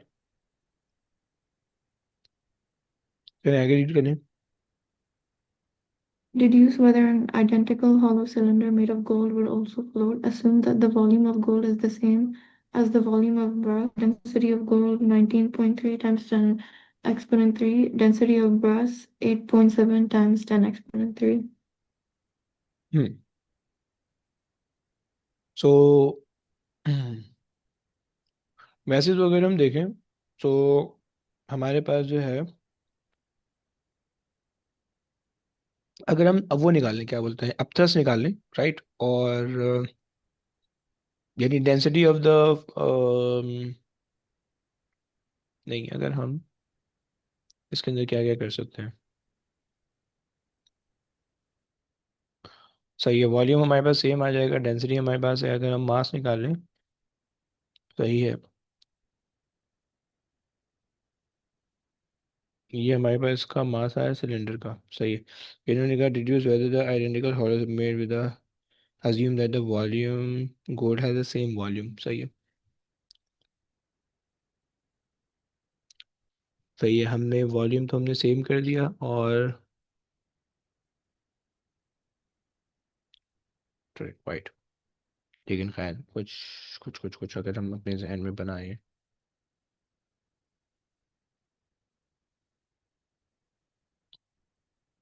अगर हम ये कहें कि भाई हमारे पास जो गोल्ड है, गोल्ड सिंक कर जाएगा इफ जो इसका मास है वो डिस्प्लेस वाटर के मास से बढ़ा जाए, राइट. सो अगर हम गोल्ड का वो निकाल लें, मास निकाल लें, सही है. So density times volume is equals to mass. सही है. सो गोल्ड की जो डेंसिटी है वो 19.3 एक्सपोनेंट 3 आ रही है, राइट, और वॉल्यूम सेम आ रहा है, so pi into 1.05 exponent -2, right, squared, and then कितना था, that is 4 centimetre, so 4 exponent -2, right, ये आपके पास हो गया. सही. सो ये मेरे पास आ गया मास. अच्छा जी. अब जरा इससे मास निकाल दो प्लीज, कितना बनता है मास ऑफ द गोल्ड.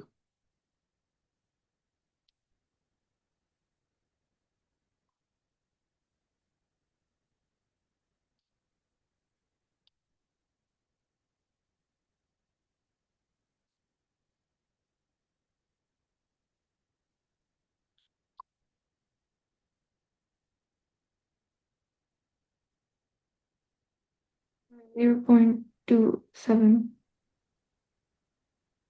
पक्की बात है. Mm, 0.27.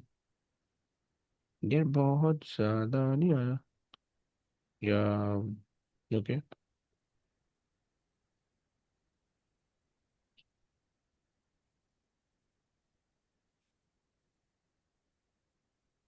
अच्छा जी, और क्या हो सकता है इसमें.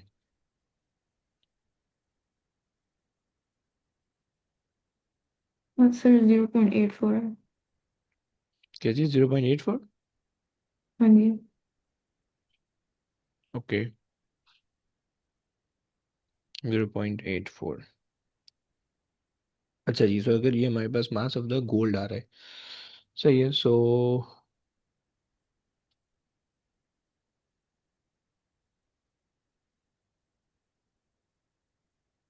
लेकिन हमने hollow cylinder made of the, okay, हमारे पास ये है, और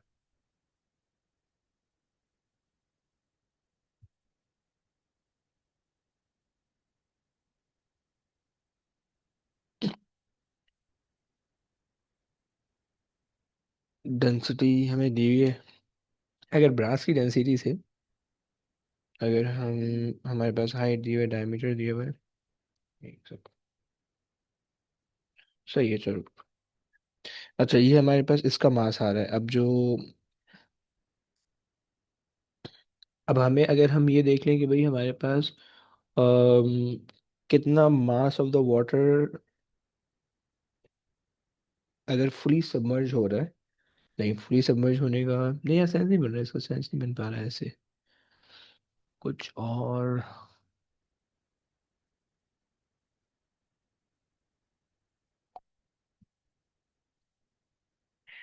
अच्छा जी, इसके अलावा हम क्या कर सकते हैं इसमें?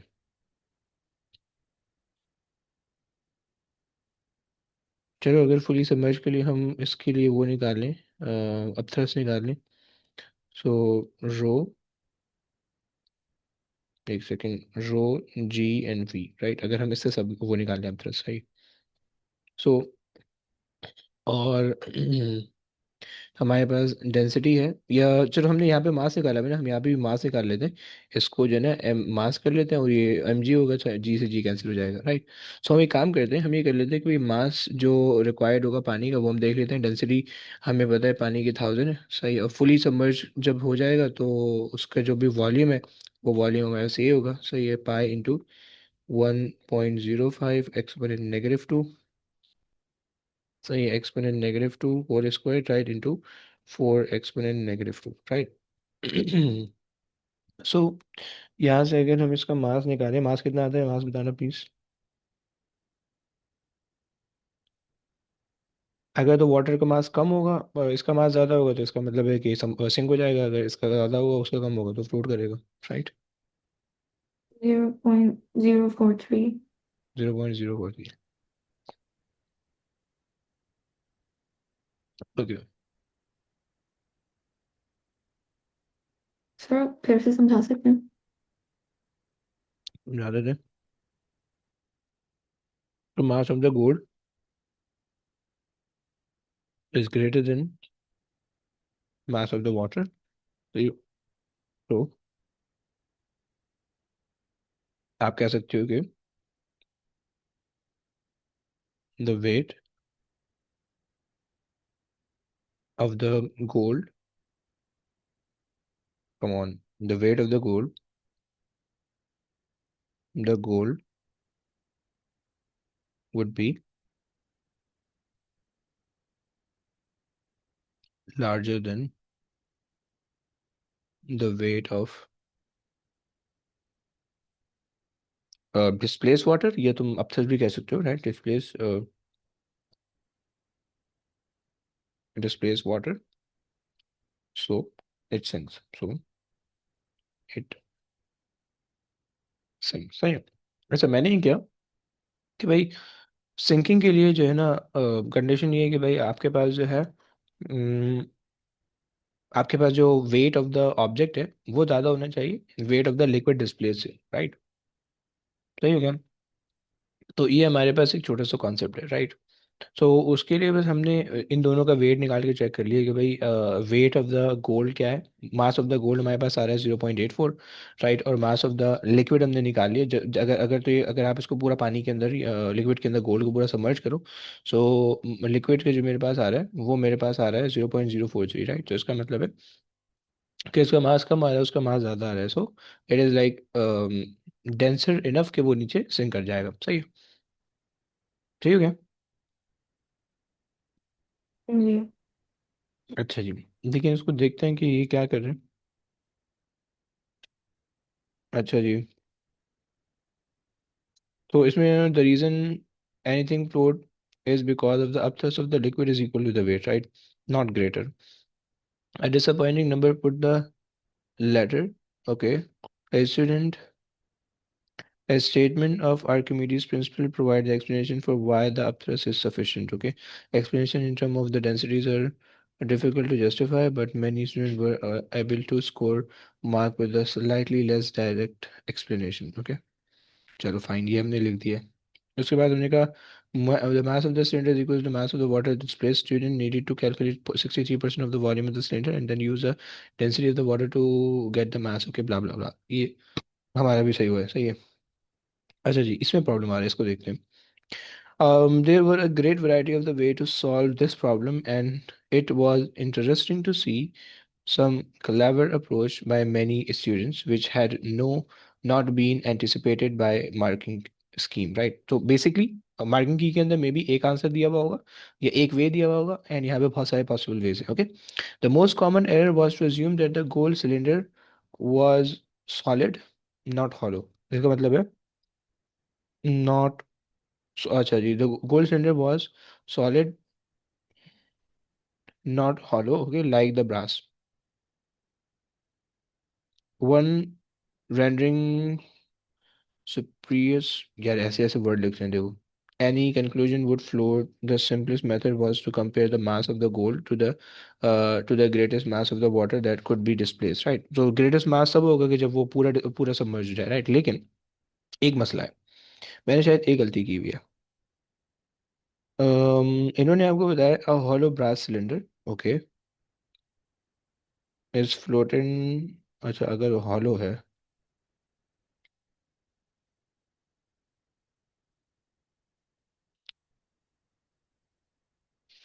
सही है यार। हमने जो मैं मतलब हमने जो इन्होंने वो लिखा हुआ है मैंने भी इसी हिसाब से किया है। इनकी जो वो आ रही है, वेट इन्होंने निकाला है, वो आ रहा है 0.136, सही है। सो एक सेकेंड, जो weight mass of the gold इन्होंने निकाल दिया 1.1.9, 1.9 x में -2 kgs आ रहा है मास of the gold, okay.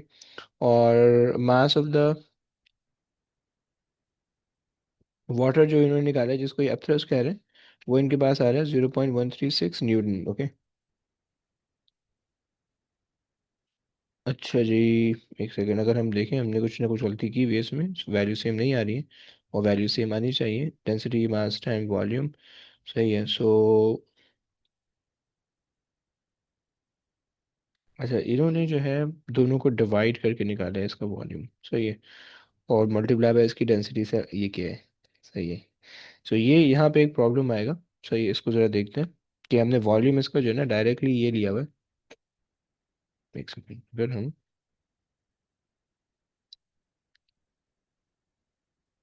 173 x divided by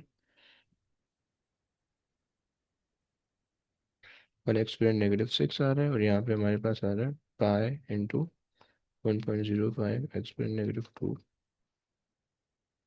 whole square into 4 exponent -2 one. अच्छा, हमारा वॉल्यूम डिफरेंट आ रहा है, ओके।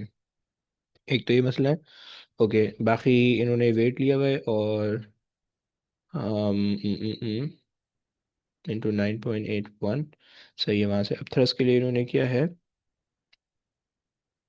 2.1, अच्छा जी, डायमीटर ले लिया है, और इन्होंने ये सब निकाल लिया है। ये वॉल्यूम इन्होंने अब थ्रस्ट के लिए लिया। यहाँ पे जो मसला आ रहा है, ये वाले जो वॉल्यूम है इन्होंने, ये वॉल्यूम लिया है इसके लिए, क्या बोलते हैं आप, थ्रस्ट के लिए, सही है। अच्छा जी, ज़रा इसको दोबारा से अगर हम देखें, hollow blast cylinder which is close board and on the, सही है, हॉलो सिलेंडर है, सही है, okay. And the length of the cylinder and the external diameter, okay, is this much, 63% of the volume, अच्छा अच्छा, fine fine fine fine fine fine fine. So show that the, एक problem भी, दोबारा से देखो, देखो हम इसके थ्रू सिलेंडर का वॉल्यूम नहीं निकाल सकते, राइट, बल्कि वॉल्यूम ऑफ द सिलेंडर जो आएगा, सही है, वो तुम्हें निकालना होगा।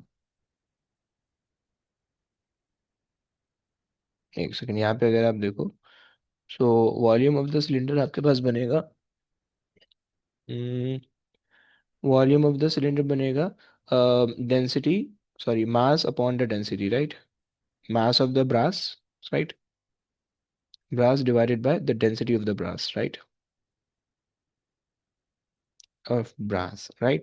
so अब mass of the brass हमारे पास कितना है, 8.73 एक्सपोनेंट -3, और डेंसिटी ऑफ द ब्रास हमारे पास है 8.7 एक्सपोनेंट -3, राइट। यहाँ से तुम्हारे पास वॉल्यूम आ जाएगा, सही।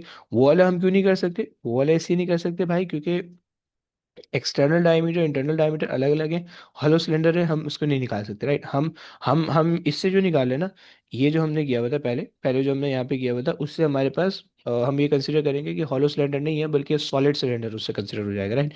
तो वो हमारा गलत हो जाएगा, सही है। सो यहाँ से आपके पास इसका वॉल्यूम आएगा, और इसका वॉल्यूम आपके पास आ जाएगा 1 एक्सपोनेंट -6, ओके। सो यहाँ पे आपने रख दिया 1 एक्सपोनेंट -6, ये आ गया इसका वॉल्यूम, राइट। ये एक चीज़ आपने करेक्ट करनी है सबसे पहले, सही है। और फिर उसके बाद जो है, सही है, सो यहाँ से आपके पास आ जाएगा आंसर 0.1 0.0193, राइट। ये आ गया आपके पास मास, राइट। वेट से मल्टीप्लाई करोगे तो बात की बात है, सही। और यहाँ पे हमने ये सही किया हुआ है, सही है। सो यहाँ पे जब आप इसको इस तरह से कर लेंगे तो हमारे पास जो है 60 हमने फुली सबमर्ज का हमने वॉल्यूम लिया हुआ है। सो फुली सबमर्ज का वॉल्यूम मेरे पास ये बन रहा है, सही है। So into pi into 1.05 exponent -2 whole square, सही, इंटू 4 एक्सपोनेंट -2, सही है, मेरे पास बन रहा है, सही। अच्छा, ये मेरे आपने शायद गलत निकाला है, सही। यहाँ पे जो वैल्यू आ रही है ये मेरे पास आ रही है 0.0138, राइट। ये आपके पास आ रही है, राइट। 139 आप इसको ले सकते हैं, सही हो गया। सो ये हमारे पास वैल्यूज आ रही है, सही हो गया। अब हमें ये पता चल गया, सही है, हमें ये पता चल गया भाई कि मास ऑफ द, देखो कॉन्सेप्ट तो सेम है। कॉन्सेप्ट जो हमने पहले कहा था कि भाई अगर मास ऑफ द या वेट ऑफ द या मास ऑफ द गोल्ड ज़्यादा आएगा लिक्विड डिस्प्ले से तो वो सिंक हो जाएगा, कम आएगा तो फिर फ्लोट करेगा, राइट। सिंपल कॉन्सेप्ट है। लेकिन वेट निकालने में हमने गलती कर दी थी, ओके। वो या मास निकालने में हमने गलती कर दी थी, सही है। सो उसके उसके लिए हमने एज्यूम कर लिया था कि हॉलो सिलेंडर नहीं है, वो क्लोज सिलेंडर है, यानी वो सॉलिड सिलेंडर है। ऐसा नहीं होगा, ये गलत हो जाएगा, सही हो गया। सो ये हमने बात पूरी कर ली, सही हो गया। चलो आगे आ जाए, आगे रीड कर लें भैया। एक सेकेंड, हम जब पहुंचे हुए हैं,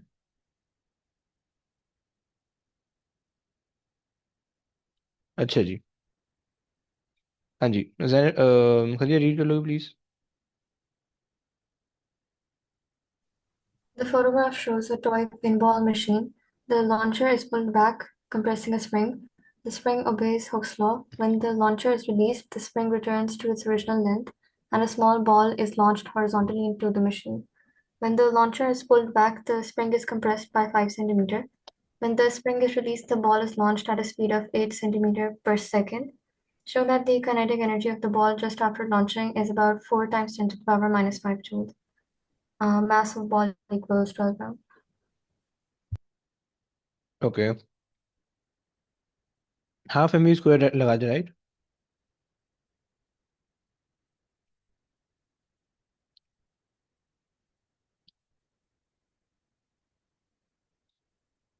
और 8 एक्सपोनेंट -2 और इसका स्क्वायर, राइट। तो हमारे पास आ जाएगा, कितना आ रहा है? 3.84 times 10 to the power minus 5. 3.84 exponent -5, fine, joules. Okay, आगे चलिए।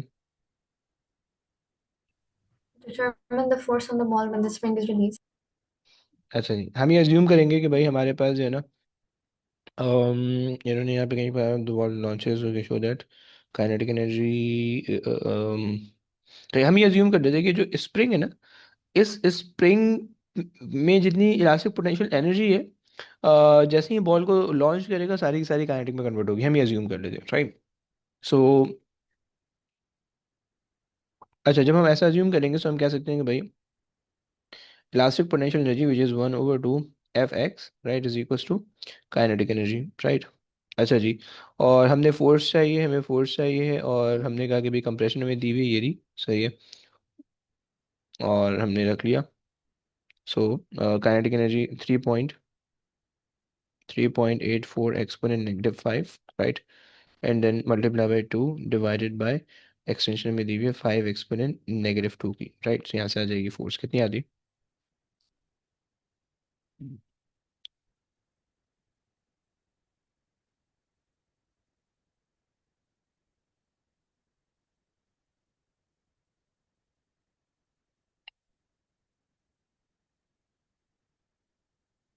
How much?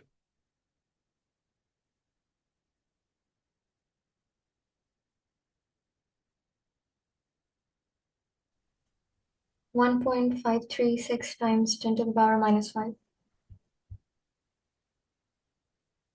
Exponent -5, G. Okay. मेरे पास -3 आ रहा है, अब दो, एक सेकंड चेक कर दो, सही है, 443 है. सही। सही हो गया, न्यूटन लगा देना। अच्छा वैसे simple application, okay, was answered well. Overall, student omitted the factor of 1/2. Thus, for score either mark, student attempt use the Newton's second law. Failed, realize that the acceleration is not constant as the spring is released. Okay, fine. चलो आगे आ जाए. Determine the stiffness.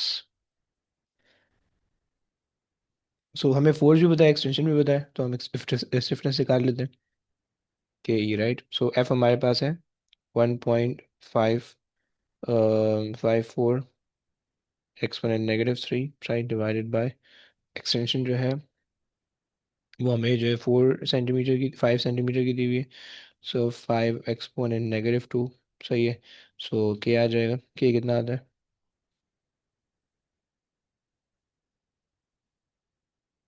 0.0308.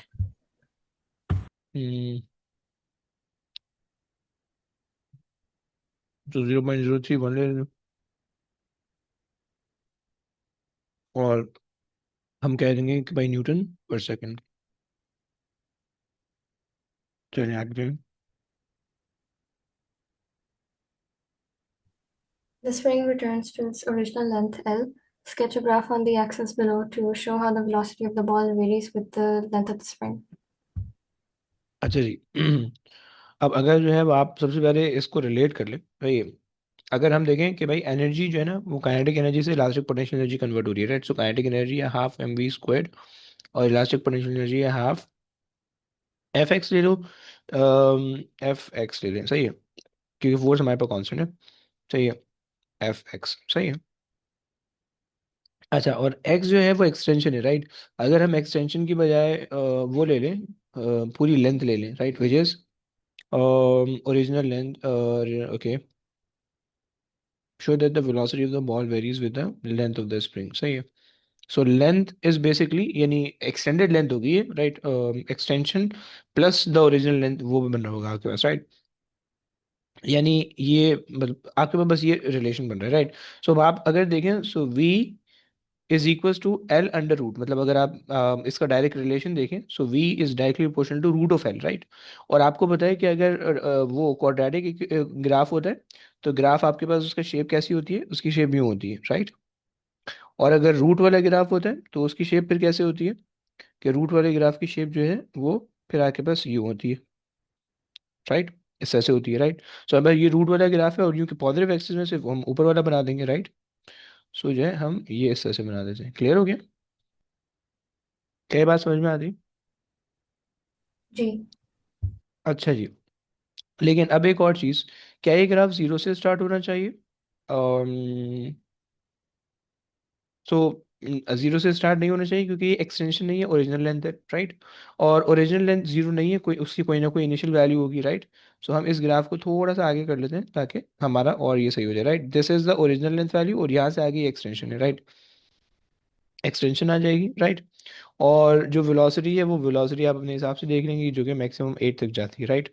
हमने ऊपर जो 8 velocity निकाली थी right. खैर इसकी ग्राफ देखते हैं कि भाई ग्राफ में उन्होंने क्या कमेंट किए हुए हैं.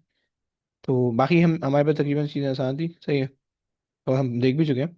सही. A very difficult question for all the candidate, only a small number of identified that the gradient would be decreasing as the spring extended. Even the only tiny minority thought to include the given launch velocity. Okay, so given launch velocity को अगर आप involve include करेंगे तो फिर और अच्छा होगा. और even better the compression length. Okay, so यहाँ पे जो है okay along with the axis L-5 most drawn graph gave a straight line through the origin, almost default setting for the sketch graph. Okay, यानी बिल्कुल जो है ना F is equal to के एक्स वाला बना लिया. यहाँ पे अगर हम के माइनस एल माइनस फाइव लेने क्योंकि कंप्रेशन हो रही है, सो कंप्रेशन में हमने के एल माइनस फाइव दे दिया राइट. और वो पूरा एल है राइट. सो ये बेसिकली माइनस ये फाइव की है. सही हो गया. ये हमारे पास जो है इसकी पूरी एक्सप्लेनेशन है. चलें जी आगे आ जाएं. नूर रीड कर लेंगे प्लीज.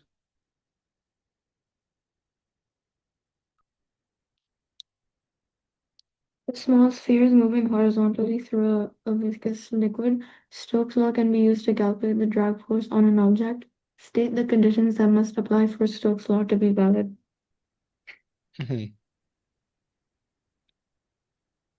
अच्छा जी, Flow, सॉरी बोले बोले. flow of liquid must be laminar. Must be, पहली बात हो गई। और Object should be moving at a slow speed. okay, sphere should move at slow speed, fine।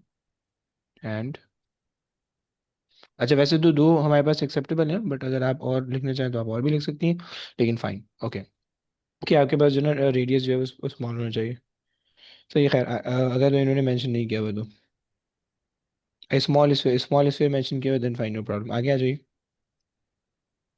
There's a constant force of 2.3 times 10 to the power -5 acting horizontally on the sphere.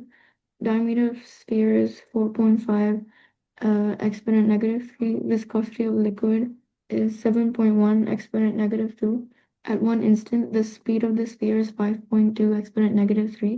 Calculate the resultant horizontal force on the sphere. Okay, horizontally, fine. अलग अलग force दी हुई है क्या?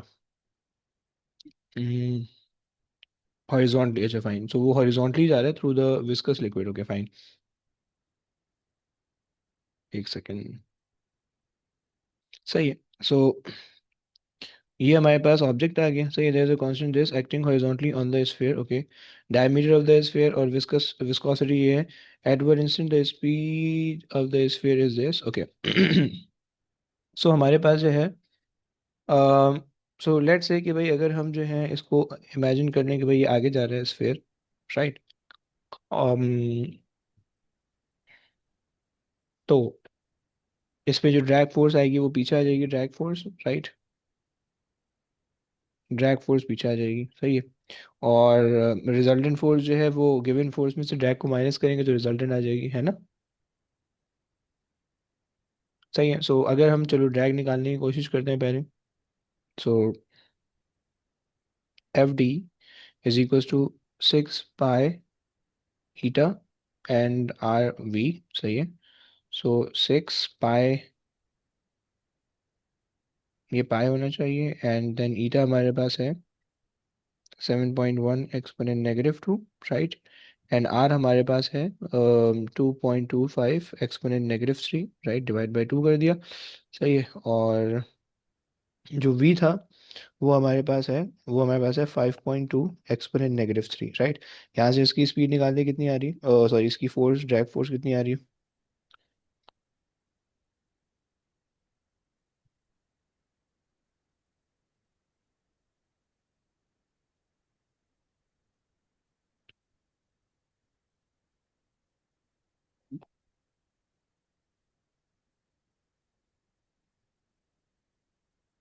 1.57 exponent -5.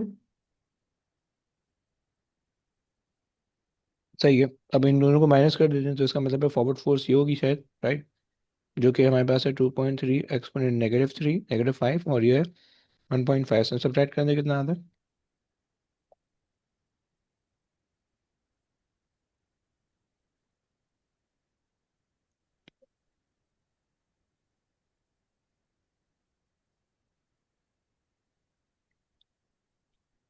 7.34 exponent -6.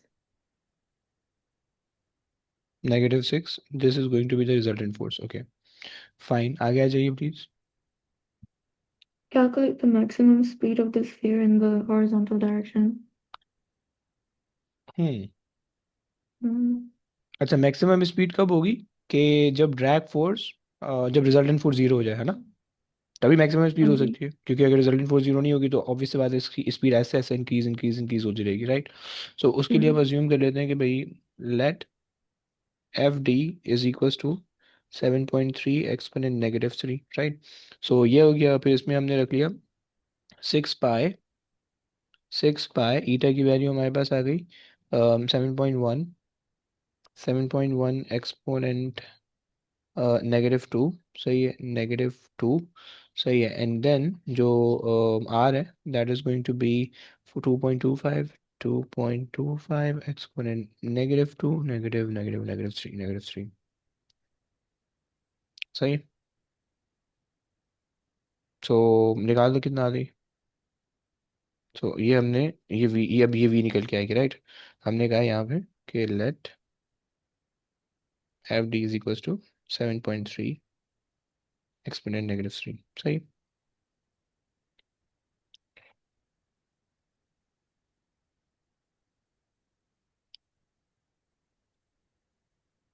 हम 2.42 exponent -3. कितना point four दूँ। 2.42. Okay so आप कह रही हैं 2.42 एक्सपोनेंट -2। 3. पहले थी -3 5 से ज़्यादा स्पीड आनी चाहिए ना। मैक्सिमम स्पीड है तो इससे स्लो कम क्यों आ रही है। It should be greater then 5.2।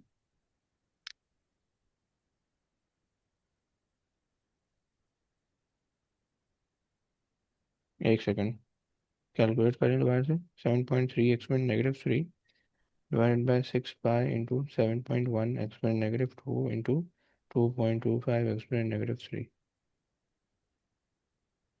आ तो मेरे पास भी ही रही है।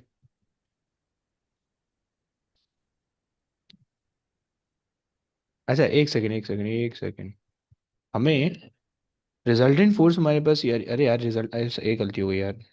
हमारे पास अगर हम रिजल्टेंट फोर्स हमें जीरो करनी है ना।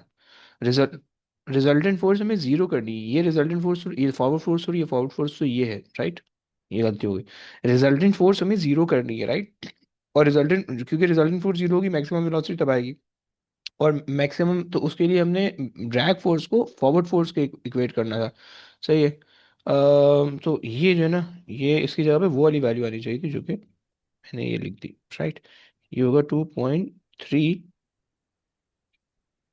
एक्सपोनेंट -5। निकाल दो प्लीज इसे। अगर हम इससे करें यार ये जो है ना गलत हो गया। सो 2.3 exponent -5।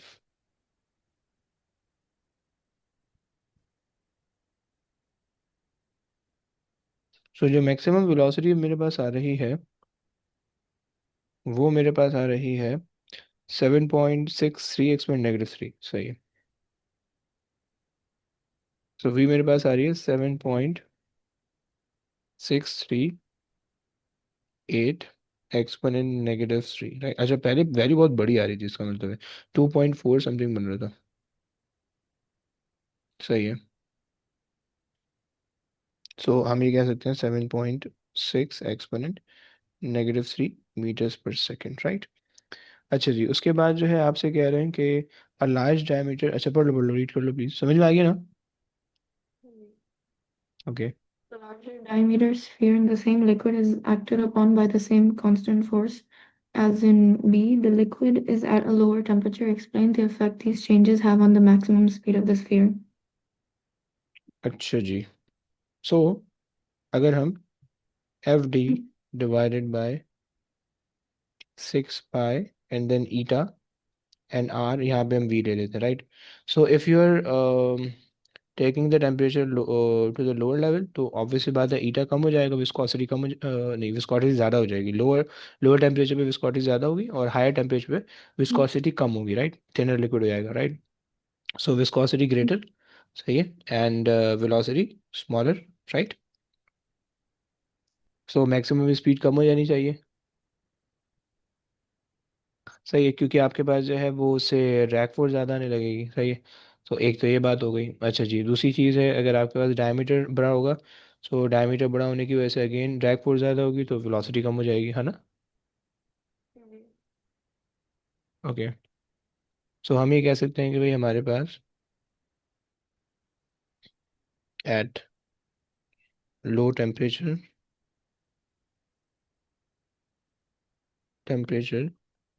The viscosity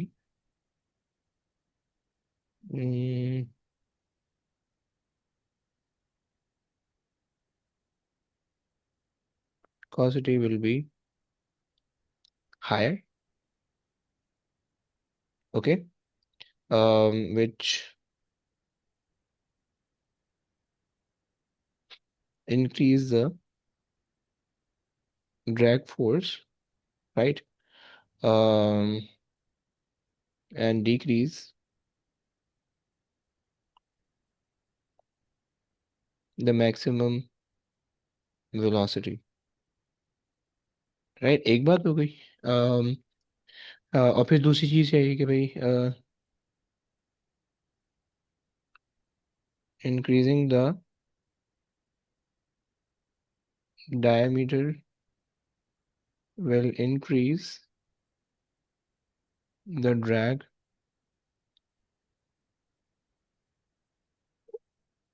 and decrease the increase the drag and decrease the velocity, right?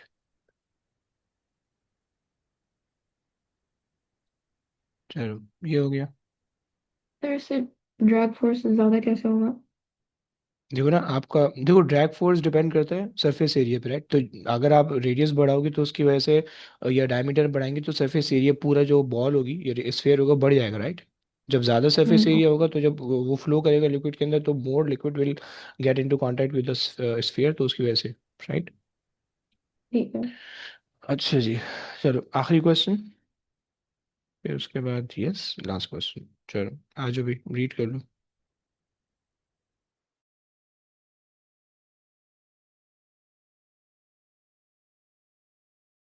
Sir मेरी एक और क्लास का टाइम हो गया तो मुझे जाना होगा। चलो सही हो गया, कोई बात नहीं। बस फिर मैं हम लोग ये कंप्लीट कर लेते हैं फिर हम लोग एंड करेंगे। ठीक है, अल्लाह हाफिज। बस अच्छा जी, आज नू रीड कर लो अभी। A stunt motorcyclist wants to jump across a river to land on the other side. The diagram shows the motorcyclist driving off a ramp at the edge of a river. The ramp is at an angle of 25 degrees to the horizontal, and the height at the end of the ramp is 3 meters. The width of the river is 100 meters. Initial velocity of the motorcyclist is 35 meter per second. Calculate the horizontal and vertical components of the motorcycle's initial velocity as it leaves the ramp. अच्छा जी, horizontal component निकालना है। सो जी। ये आपके पास आ जाएगा, क्या आ जाएगा? 35 cos या sign? Close. सही है, कॉस 25, राइट? तो निकाल लें भाई, और वर्टिकल कंपोनेंट साइन आ जाएगा, सही। सो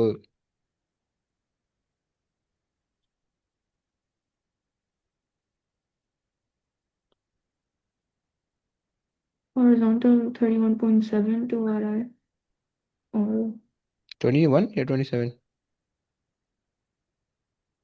31 31, ओके। 31.72 ओके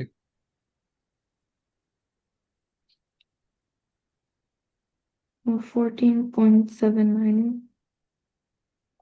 ओके, चलिए आगे आने। Deduce whether the rider lands on the other side of the river.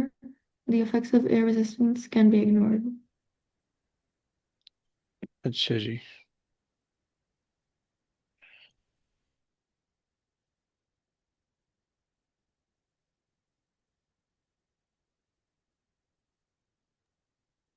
खैर छोड़ो, कुछ नहीं हो सकता फिर आप। अच्छा जी, आपने यहाँ जाना है, सही है। सो जब यहाँ से यहाँ पे जाना है तो आपको 100 मीटर कवर करना है, सही है। अच्छा, हमें यहाँ से यहाँ पे जाना है, 100 मीटर हमें कवर करना है, सही है। सो और इसने जो है वो 3 मीटर अबव से उन्होंने वो किया हुआ है, सही है। हम्म, चलिए, तो क्या लॉजिक लगा सकते हैं? फिर पहले vertical height ढूंढेंगे। है, अगर वर्टिकल हाइट के बजाय डायरेक्ट हम पूरा टोटल टाइम निकाल दें यहाँ से यहाँ तक का, क्योंकि हमें हमें बेसिकली हम्म हमें ये देखना है कि कितना टोटल टाइम लग रहा है उसको, राइट? अगर हम टोटल टाइम निकाल लें, सही है। सो हमारे पास S is equals to U T plus half A T square, right? So अगर हम इसमें टोटल टाइम निकालें, सो टोटल टाइम, अच्छा हमें हमारे पास इनिशियल डिस्प्लेसमेंट कितनी है? 3 की, राइट? मगर हम्म चलिए सही है, सी की डिस्प्लेसमेंट आ गई, यू हमारे पास है, वर्टिकल वेलोसिटी हम ले रहे हैं, सो ये कितना था, वर्टिकल है 14.79, 14.79 सही है, प्लस 1/2 इंटू -9.81 सही है, और T square right, quadratic equation बन रही है, क्वाड्रेटिकली सॉल्व करेंगे हमारे पास ये आंसर आ जाएगा, सही हो गया। सो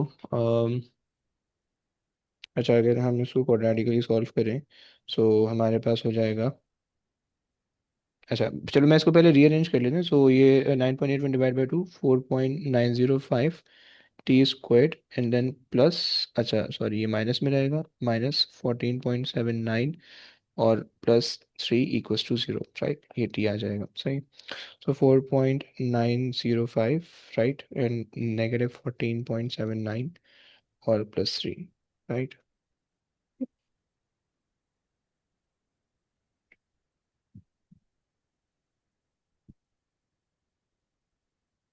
सो जो मेरे पास टाइम आ रहा है 2.79 आ रहा है, चलिए एक सेकेंड, -3, ये होना चाहिए -3 राइट, ये +3 नहीं होगा, ये -3 होगा, क्योंकि इसको बस करेक्ट कर लो प्लीज़, क्योंकि आपके पास जो है डिस्प्ले ऑब्जेक्ट ऊपर जा रहा है, और जो हमने वर्टिकली डाउनवर्ड वाली कंडीशन है उसको हमने नेगेटिव लिया हुआ है, सो ये नेगेटिव होना चाहिए सही, यहाँ पे -3 आ गया, सो हमारे पास जो टाइम की दो वैल्यूज़ आ रही है, एक वैल्यू आ रही है मेरे पास 3.206 राइट, और जो दूसरी टाइम की वैल्यू आ रही है दैट इज़ 0.1907 राइट। अच्छा जो पॉजिटिव है वो आपको ये बताएगा कि आपको जो है कितना टाइम लगेगा इस पॉइंट से यहाँ पे जाने में, राइट, पहली बात, राइट। और जो नेगेटिव का टाइम है वो आपको ये बताएगा कि जब आप 3 मीटर अबव हो गए ना, तो 3 मीटर अबव से यहाँ तक आने में कितना टाइम लगेगा, राइट। सो खैर हमें तो पूरी जर्नी का टाइम चाहिए, तो हमने इसको ले लिया, इसको इग्नोर कर दिया, राइट। अच्छा जनाब, जब हमने ये कर लिया तो हमें बस स्पीड, अब यहाँ ये हमारे पास वर्टिकल और हॉरिजॉन्टल का टाइम सेम होगा, speed is equal to distance upon time right. Speed हमारे पास है 3.25, सॉरी 35 cos 25, 17.1, 70 थर्ड सॉरी 31.7 सही है, टाइम हमारे पास आ गया 3.206 राइट। सो यहाँ से हम डी निकाल लेते हैं, सो अगर डी 100 से ज़्यादा है इसका मतलब है पार हो जाएगा, 100 से कम आया तो पार नहीं हो रहा, सही है, 101 आ रहा है 9.8 आ रहा है। कितना, 9.8। है क्या चीज़, क्या चीज़ 9.8 आ रहा है, speed is equal to distance upon time करना था ना, स्पीड हमारे हॉरिजॉन्टल स्पीड हमारे पास है ये रही 31.7 सही है, और मल्टीप्लाई बाय टाइम हमने कर दिया, सो हमारे पास जो है 101 आ रहा है, 0.44 सही है। सो हम ये कह रहे हैं कि भाई it will just he will just land on the other side right, ये हो गया। चलो लास्ट पार्ट, इसने कहा कि भाई एयर रेजिस्टेंस किस तरह से अफेक्ट करेगा, सो आपको पता है कि भाई एयर रेजिस्टेंस हॉरिजॉन्टली भी अफेक्ट करता है, वर्टिकली भी अफेक्ट करता है राइट। सो हॉरिजॉन्टली किस तरह से, जब ऑब्जेक्ट जब आपका राइडर ऊपर जा रहा होगा, सो पहले जो है वो सिर्फ और सिर्फ उस पर ग्रेविटी नीचे ऐड करी थी, अब एयर रेजिस्टेंस भी नीचे ऐड करेगी, सो डिसेलरेशन ज़्यादा हो जाएगी राइट, सही हो गया पहली बात। और हॉरिजॉन्टली कोई फोर्स नहीं थी पहले, अब जो है वो ड्रैग फोर्स आ गई है, तो यहाँ पे भी काम करेगी राइट। सो उसकी मैक्सिमम हाइट भी कम हो जाएगी, और जो डिस्टेंस ट्रेवल है वो भी कम हो जाएगा, ओके सही है। हम ये कह सकते हैं कि भाई सही है, air resistance increases the vertical deceleration, so he reaches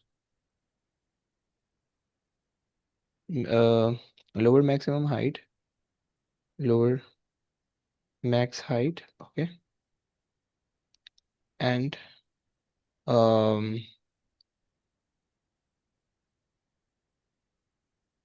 sorry, lower maximum height and resistive force and air resistance causes the deceleration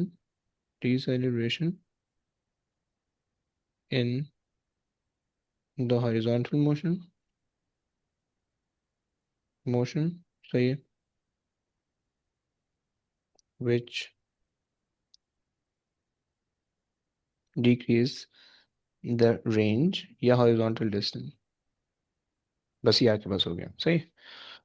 सो चलें, बस ये पेपर कंप्लीट हो गया। अब इंशाल्लाह नेक्स्ट क्लास में कोई और पेपर देखेंगे, सही है, बस। चलें जी, ओके, टेक केयर, अल्लाह हाफिज़। Office. अल्लाह हाफिज़।